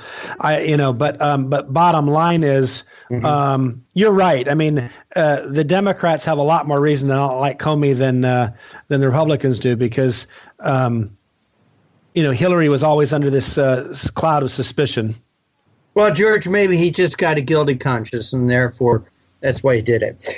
Hey, George, before we go, we've got about another 2 minutes in this segment before we do our interview with John Mosley. Wanted to talk about the tax plan for a little bit. Democrats are saying that it will raise taxes for most working class families. Yeah, it's interesting. Even a think tank that generally kind of is a, at least modestly leftward leaning think tank said the same thing. And they basically, after they were called on it, they redid their analysis and they retracted their study and decided. Oh, I didn't hear the retraction, George. Well, you never hear retractions, right? I never heard the retraction. They're always on page 47 in the bottom column. That's a front page story, but the retraction is always later. So they basically had to say, yeah, we were wrong. We're sorry. That wasn't right. And I mean, the Democrats continue to make the same claims, of course. It's a tax cut for the rich. Well, I hate to break it to you guys, but the rich pay most of the taxes. If you're going to cut taxes, the rich are going to get some of that benefit. There's just no way around that. Average people will also get a benefit, but they're upset that people who pay no taxes will not benefit from a tax cut, and I don't understand that. No, I don't understand either. It's a tax cut. Tax cut. That's keyword, tax cut. Yeah. And if you don't pay taxes, how can you get a cut? It's called a tax cut. Yeah. But George, people who pay taxes will see a tax cut, and I think that's what's important. My bride and I, Mary, were having a conversation today about the state of everything, the New Jersey elections, the Virginia elections. This governor of New Jersey, Phil Murphy, wants an additional $5 billion in new spending. That means $5 billion in new taxes because right now New Jersey is already running a deficit. And she says, when and where will this ever change? How can you ever change this? But George, these entitlements, these politicians entangle us in these entitlements. And once you give something away, it's hard to take it back. Oh yeah, no, that is the truth. They're going to have to figure out the entitlements because at some point that's just driving the voracious appetite of government. But just to put this in perspective, the Washington Post of all places, the Washington Post, the leftward falling all over itself, Washington Post gave the Democratic claims that the Republican Party was foisting a tax hike on middle-class Americans. They gave it 4 Pinocchios. 4 Pinocchios. Big liars. They should have given it more than 4. How about 10 Pinocchios?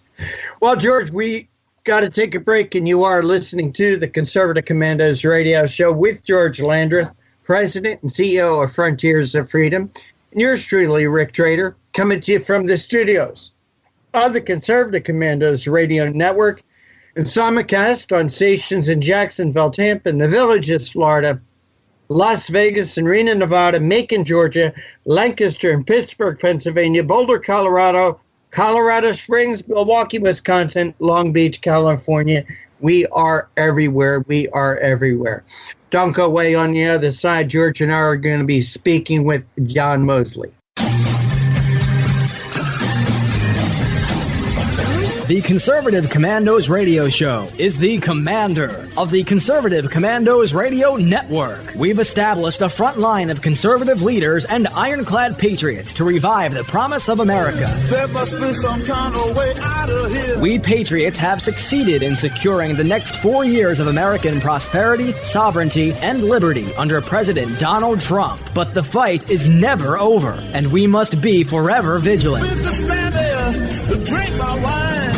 Do you have a passion for American values? Do you believe in preserving the American dream? If so, listen to the Conservative Commandos Radio Network or around the world on the internet at ccrshow.com and ccrsnetwork.com. Check out our websites for rebroadcasts and network updates.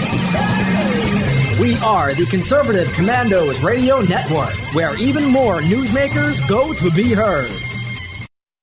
This is J.D. Manier, co-host on the Conservative Commandos radio show.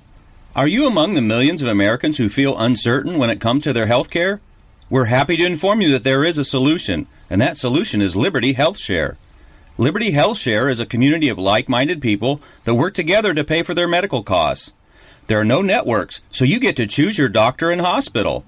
Liberty Health Share allows you to easily decide how, when, and where you will access health care. It could be the best practical, moral, and economical choice for you and your family. Starting at $107 a month for a single, up to $449 a month for a family. That's mom, dad, and all kids. This is the way healthcare should be. For more information, call 855-585-4237 or visit libertyhealthshare.org.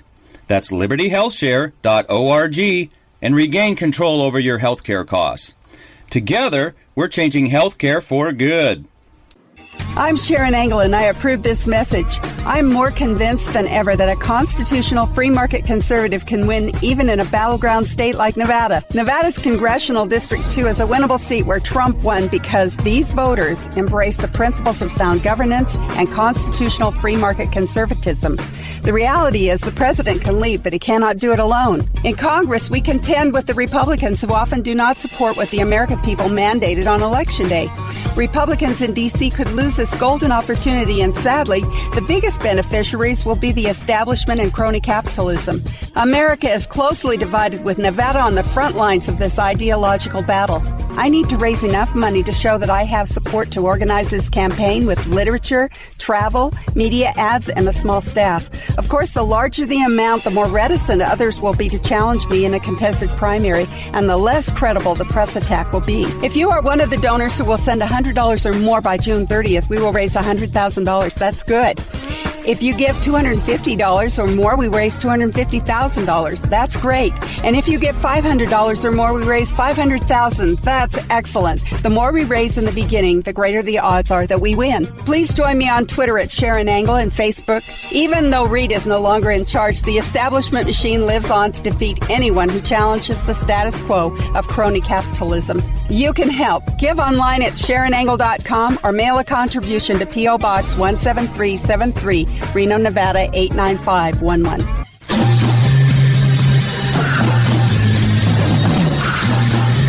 From the East Coast to the West Coast and around the world on the internet. We're coming to you live from the CCRS studios. This is the Conservative Commandos radio show with your host, Rick Trader. The Conservative Commandos radio show, where the newsmakers go to be heard. Businessman there, drink my wine. This is Congressman Alan West, and you're listening to the Conservative Commando radio show.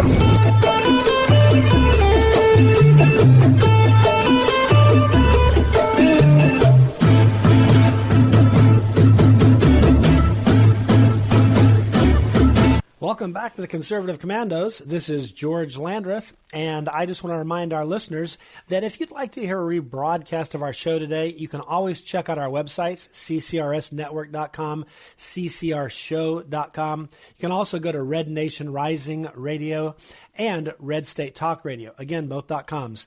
And you don't even need to have your computer or radio nearby. If you have a phone, you can listen to the Conservative Commandos. Just dial 712-770-9676.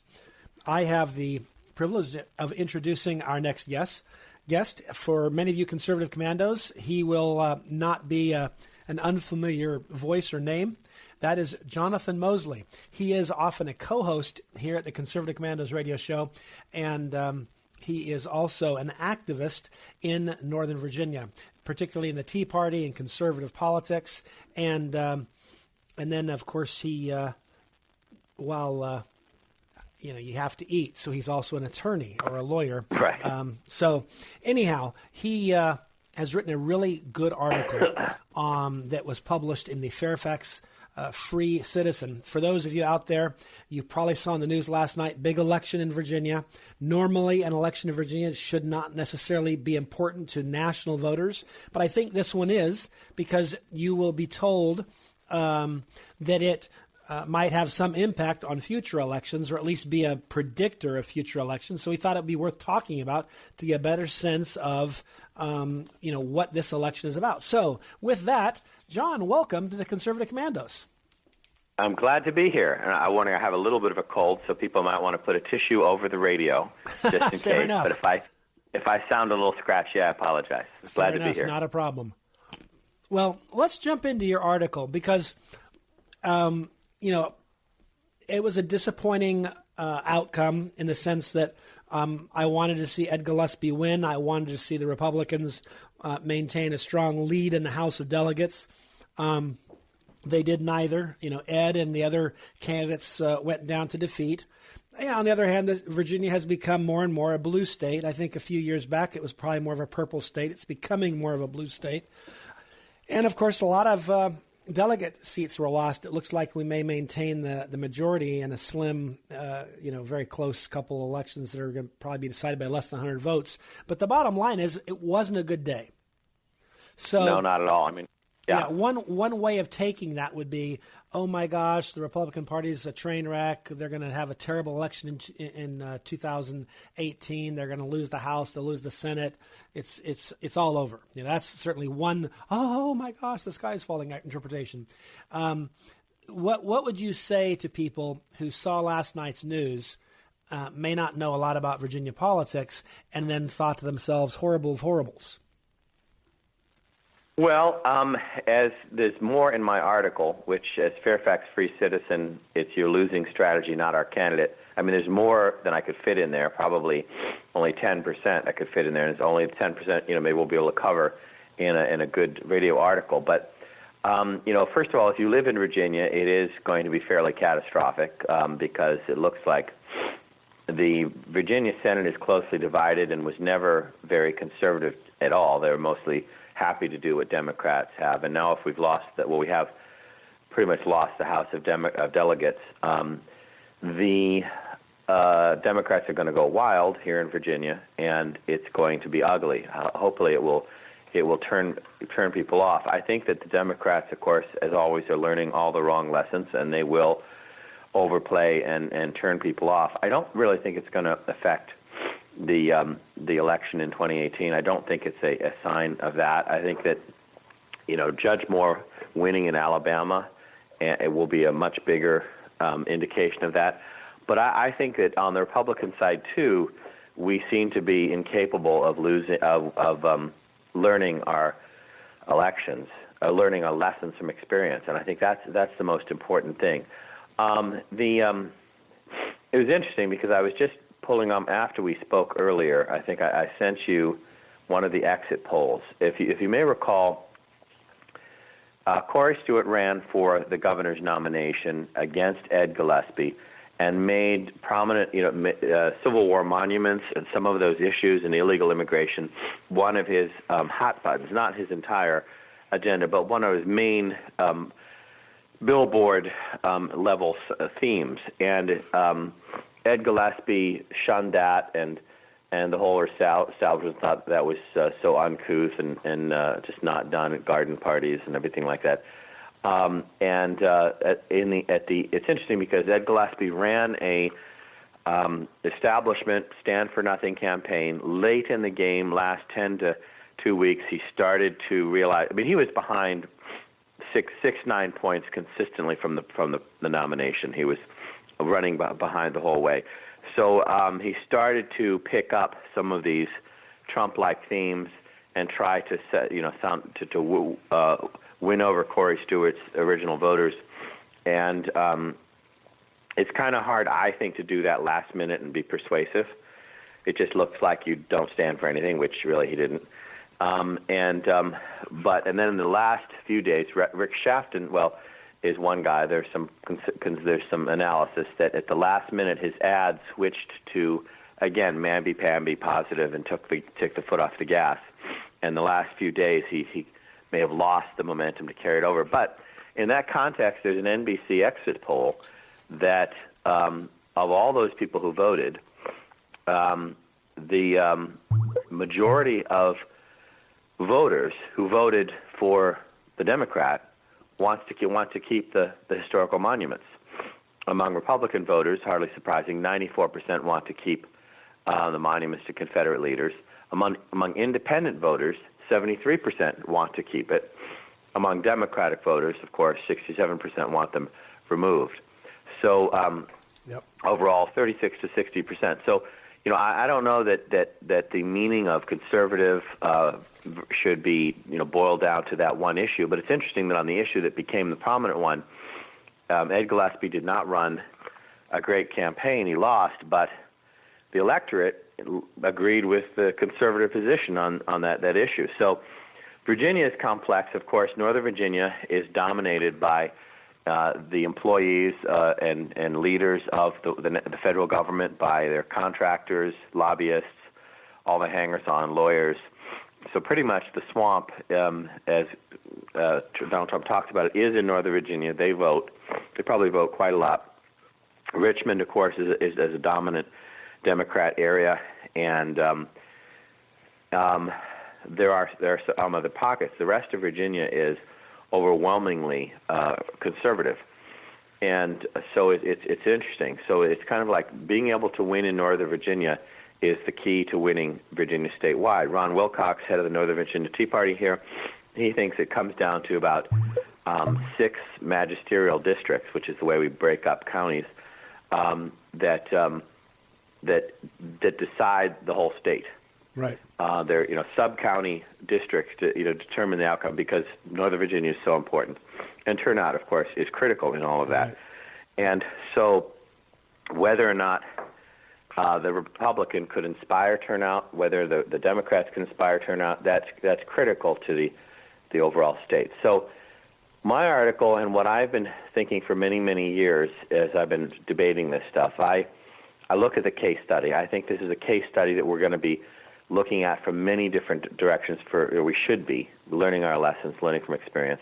There's a few. I like to talk a lot about Christine O'Donnell's campaign, not just because of her personally, but because how can you not look at a case study and see what worked and what didn't as a fracture line? There's a few others.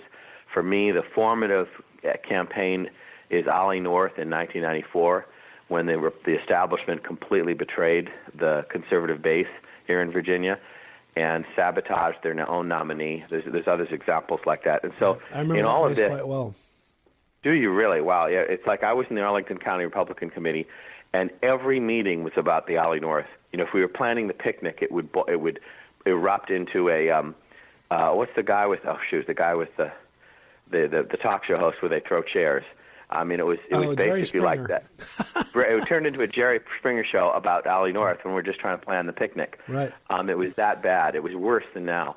And, of course, that caused a Democrat to win the U.S. Senate race. And in my opinion, that started the slide to the Democratic Party in Virginia. Some they say is retirement demographics, but some of it is the incompetence of the, you know, who wants to go to Thanksgiving where you know there's going to be a food fight? Well, I mean a bad food fight. Right. You know, where there's going to be animosity and everyone's fighting. So the Republican Party, I think, has caused the Democrats to take over Virginia. It's like people just say, oh, well, Virginia's dominated by Democrats. It's a blue state. And I'm like, well, hold on, wait a minute. How did we get here? We got here through the Republican Party's incompetence and failure and having no message. And the only message that we really have to the average uninvolved voter is we're fighting. Right. We can't get along. No, that makes sense. So I don't know. We're up against the clock. Let's take a quick break and come back. And you've hit on some really important points, and I want to delve deeper in them because I think you've hit the nail on the head. All right. And some of the historical problems that happened to Virginia and just the disunity in general. But with that, I just want to remind our listeners that we are coming to you on the Conservative Commandos radio network and, of course, around the world on the Internet with American Patriots Broadcasting, TalkStream Live, SHR Media, K98 Talk, iHeartRadio, AM/FM 24/7, and so many others. Don't go away. We will be right back. The Conservative Commandos Radio Show is the commander of the Conservative Commandos Radio Network. We've established a front line of conservative leaders and ironclad patriots to revive the promise of America. There must be some kind of way out of here. We patriots have succeeded in securing the next 4 years of American prosperity, sovereignty, and liberty under President Donald Trump. But the fight is never over, and we must be forever vigilant. Businessman there, drink my wine. Do you have a passion for American values? Do you believe in preserving the American dream? If so, listen to the Conservative Commandos Radio Network or around the world on the Internet at ccrshow.com and ccrsnetwork.com. Check out our websites for rebroadcasts and network updates. We are the Conservative Commandos Radio Network, where even more newsmakers go to be heard. This is J.D. Manier, co-host on the Conservative Commandos radio show. Are you among the millions of Americans who feel uncertain when it comes to their health care? We're happy to inform you that there is a solution, and that solution is Liberty Health Share. Liberty Health Share is a community of like-minded people that work together to pay for their medical costs. There are no networks, so you get to choose your doctor and hospital. Liberty Health Share allows you to easily decide how, when, and where you will access health care. It could be the best practical, moral, and economical choice for you and your family. Starting at $107 a month for a single, up to $449 a month for a family. That's mom, dad, and all kids. This is the way healthcare should be. For more information, call 855-585-4237 or visit libertyhealthshare.org. That's libertyhealthshare.org and regain control over your healthcare costs. Together, we're changing healthcare for good. I'm Sharon Engel, and I approve this message. I'm more convinced than ever that a constitutional free market conservative can win even in a battleground state like Nevada. Nevada's Congressional District 2 is a winnable seat where Trump won because these voters embrace the principles of sound governance and constitutional free market conservatism. The reality is the president can lead, but he cannot do it alone. In Congress, we contend with the Republicans who often do not support what the American people mandated on Election Day. Republicans in D.C. could lose this golden opportunity, and sadly, the biggest beneficiaries will be the establishment and crony capitalism. America is closely divided, with Nevada on the front lines of this ideological battle. I need to raise enough money to show that I have support to organize this campaign with literature, travel, media ads, and a small staff. Of course, the larger the amount, the more reticent others will be to challenge me in a contested primary, and the less credible the press attack will be. If you are one of the donors who will send $100 or more by June 30th, we will raise $100,000. That's good. If you give $250 or more, we raise $250,000. That's great. And if you give $500 or more, we raise $500,000. That's excellent. The more we raise in the beginning, the greater the odds are that we win. Please join me on Twitter at Sharon Angle and Facebook. Even though Reed is no longer in charge, the establishment machine lives on to defeat anyone who challenges the status quo of crony capitalism. You can help. Give online at SharonAngle.com or mail a contribution to P.O. Box 17373, Reno, Nevada 89511.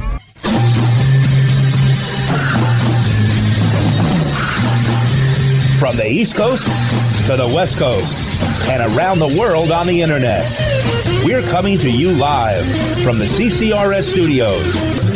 This is the Conservative Commandos radio show with your host, Rick Trader. The Conservative Commandos radio show, where the newsmakers go to be heard.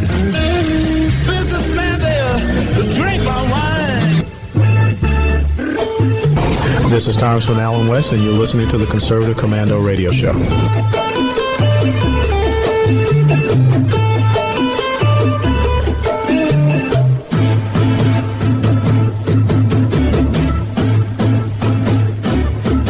Welcome back. This is the Conservative Commandos, and I'm George Landreth, and we are talking with Jonathan Mosley. He, of course, you'll recognize as a co-host with the Conservative Commandos.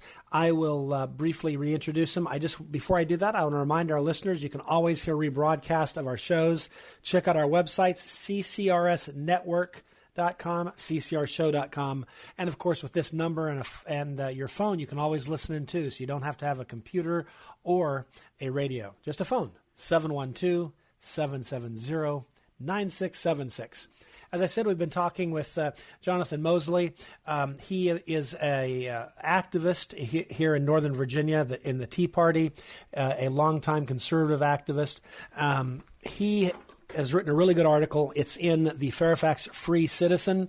It's called, the article is entitled, "It's Your Losing Strategy, Not Our Candidate," in which he discusses, and I know that for some listeners, they might be like, why are you talking about a Virginia election? You know, you're all over the country. You're from the West Coast to the East Coast. You're from, up in Maine all the way down to Texas. Why? The answer is because Virginia is often viewed as a bellwether for what's going to happen in the next election cycle, because we're one of the few states that has an election in this off year. And unlike some of the other states, Virginia, at least historically, not as much now, but historically has had a little bit of the demographics that you see nationally, in that it hasn't historically been a doggedly liberal state. It's had a little bit of both to it, and as a result, it sometimes is a bellwether. And so with that, John, let's jump back in this conversation, because we ran up against the clock, and you were making some very good points. But you mentioned the Ollie North race. I remember that well. I was a candidate for the U.S. House of Representatives in the 5th District of Virginia back then, and it was very interesting to watch. I was aware of up north, this is Southern Virginia, which is much more conservative. Up north, we knew that in Northern Virginia that Ollie North was not nearly as popular even among Republicans, and you had people like John Warner, a sitting U.S. Senator and a member of the Republican Party, who stabbed him in the back. And we lost a close election that year. And you are right that whether that caused or not, I guess we'll never know. But all I do know is Republicans have not done that well since, and they've done pretty well before that. So I think you're right about that.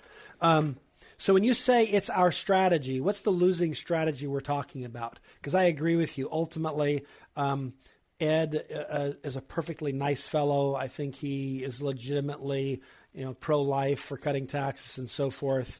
But his campaign spent far too much time telling you namby-pamby stuff like the fact that his dad was a grocer, or that he, parked cars or whatever it was, the kind of, that kind of stuff, and not enough about what he wanted to do. And you aptly described that he then picked up on some themes kind of a little late in the game. Interestingly, that's when the polls tightened up a bit. And it did. So when you say it's your losing strategy, not our candidate, what do you mean? What do we need to do better in terms of strategy? Well, this is what I was leading up to, and of course you can't start with everything.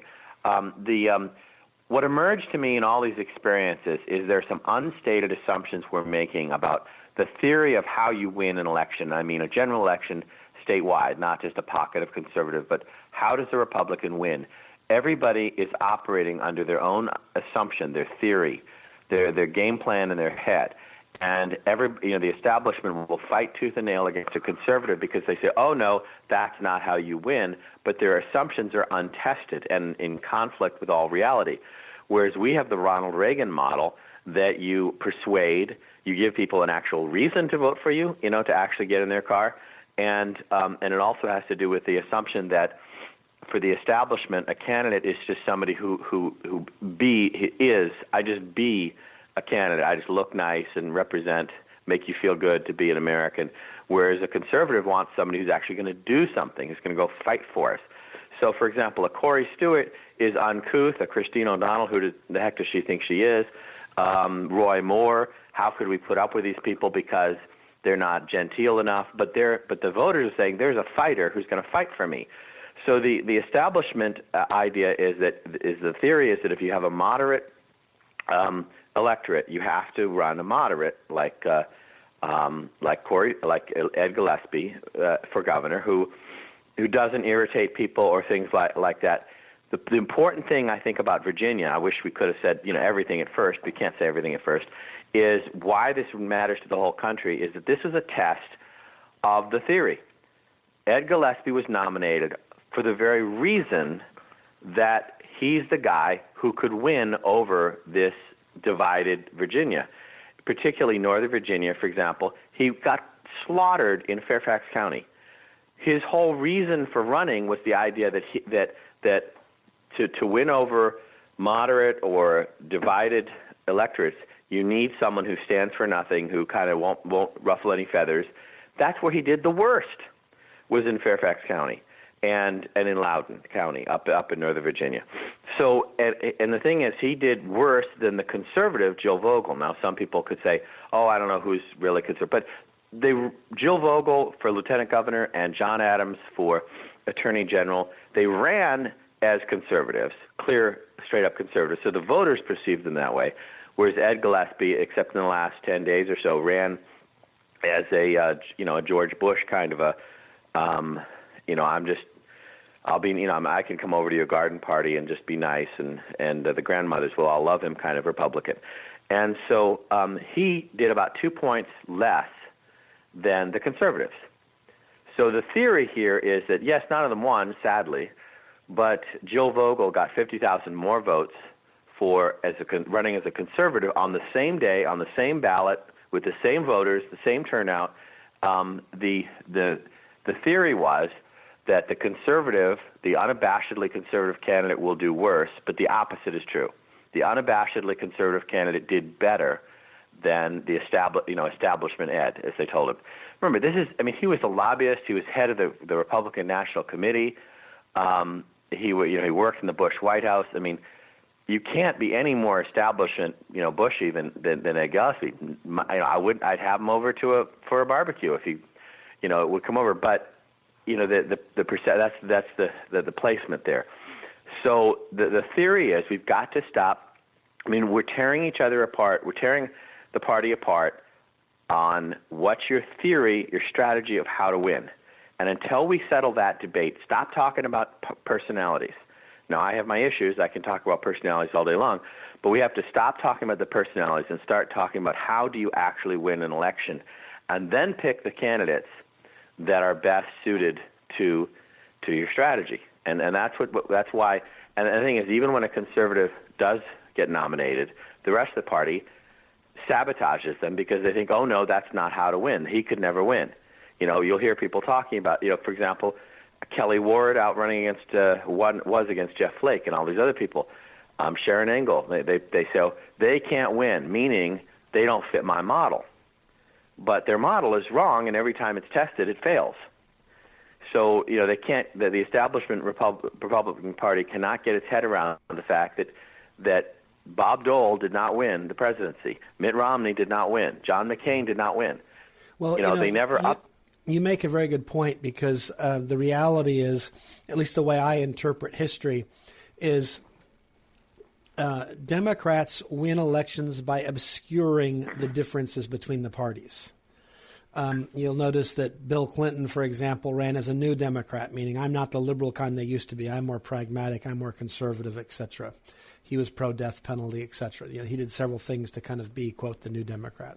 So he wanted to obscure the differences. I'm not that different. Even Barack Obama did a pretty good job of hiding a lot of his ultra-liberalism. He had a mistake and got off script when he did the we want to spread the wealth around thing with Joe the plumber. But mostly he did a pretty good job of hiding it from most people, again, to obscure the differences. Republicans, in my view, win elections by highlighting the differences. And some people suggest, oh, well, that means you're going to sound too conservative. My answer is, no, I mean, I don't think you have to foam at the mouth and gnash your teeth. I'm just saying stand up for what you believe in, highlight the differences, compare and contrast, and make it clear, because I think most Americans at their gut are conservative. And it sounds to me like that's what you're arguing as well. And so a lot. Yeah, I mean, I think that's how we win elections is by, and you're right. I think that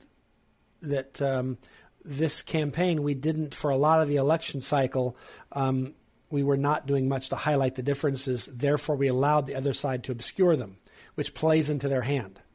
It's when the average uninvolved voter who doesn't spend this much time thinking about it perceives a Bill Clinton as possibly being more conservative than George H.W. Bush.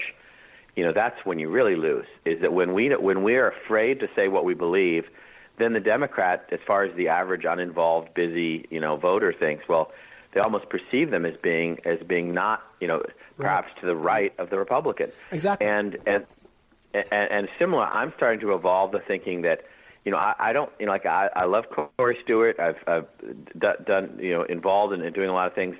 I don't know that just picking a random inflammatory issue is necessarily the perfect thing, because I think what voters really want to hear is, are you going to do something? Right. And also, do we believe you? Is my BS detector going off, saying you're saying these things, but you're not going to do them? We've been burned so often. So to me, I think when we talk about being conservative, I suspect, for me, if somebody says something conservative, really conservative, I know, A, I agree with them, and B, I think they really mean it, or they wouldn't go out on a limb and say it that strongly, because they must really mean it. But I think the average voter wants to say, are you going to care about my problems? Are you just going to sit there and take your salary and look good for 4 years, or are you going to actually do something for me? I think you're exactly right.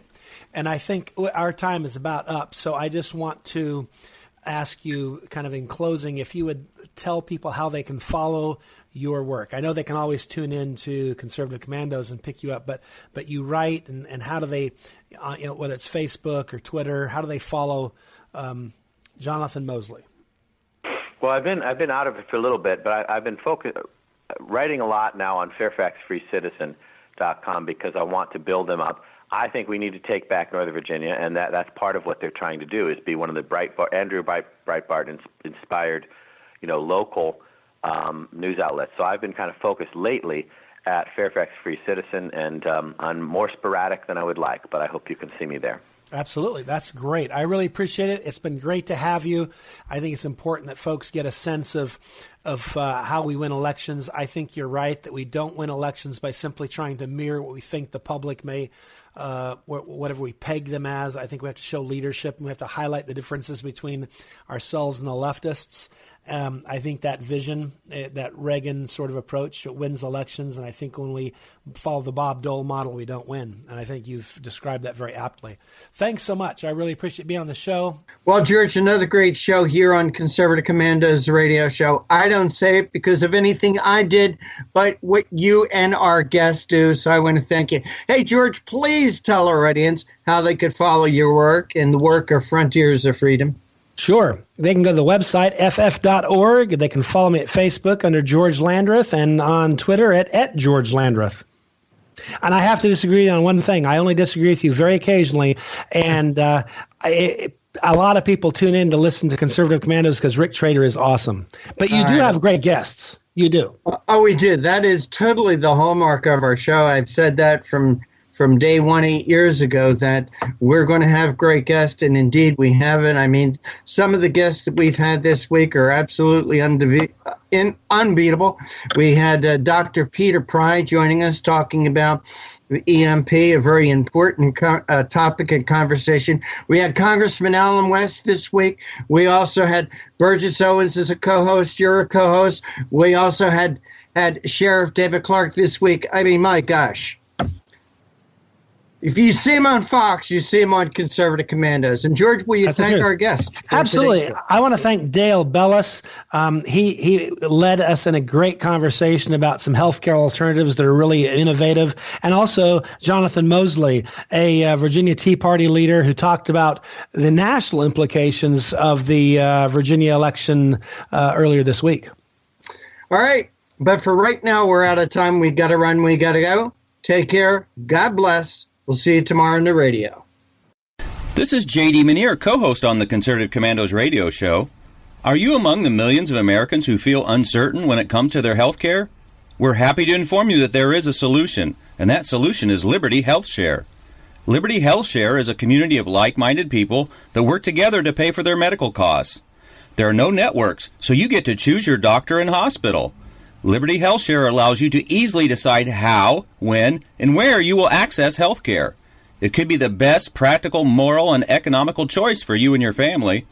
Starting at $107 a month for a single, up to $449 a month for a family. That's mom, dad, and all kids. This is the way health care should be. For more information, call 855-585-4237 or visit libertyhealthshare.org. That's libertyhealthshare.org and regain control over your health care costs. Together, we're changing health care for good. Hey, online radio listeners, help keep internet radio free and its advertising relevant to you. Simply open your radio player and click on the survey banner now and take a quick questionnaire about the advertising you hear on your favorite online stations. It only takes about 1 minute to complete and submit your opinions. Your answers will detail the advertising you've heard recently across different radio stations. So make your voice heard. Open your radio player, click on the survey banner to participate now. Thank you for listening and for your participation.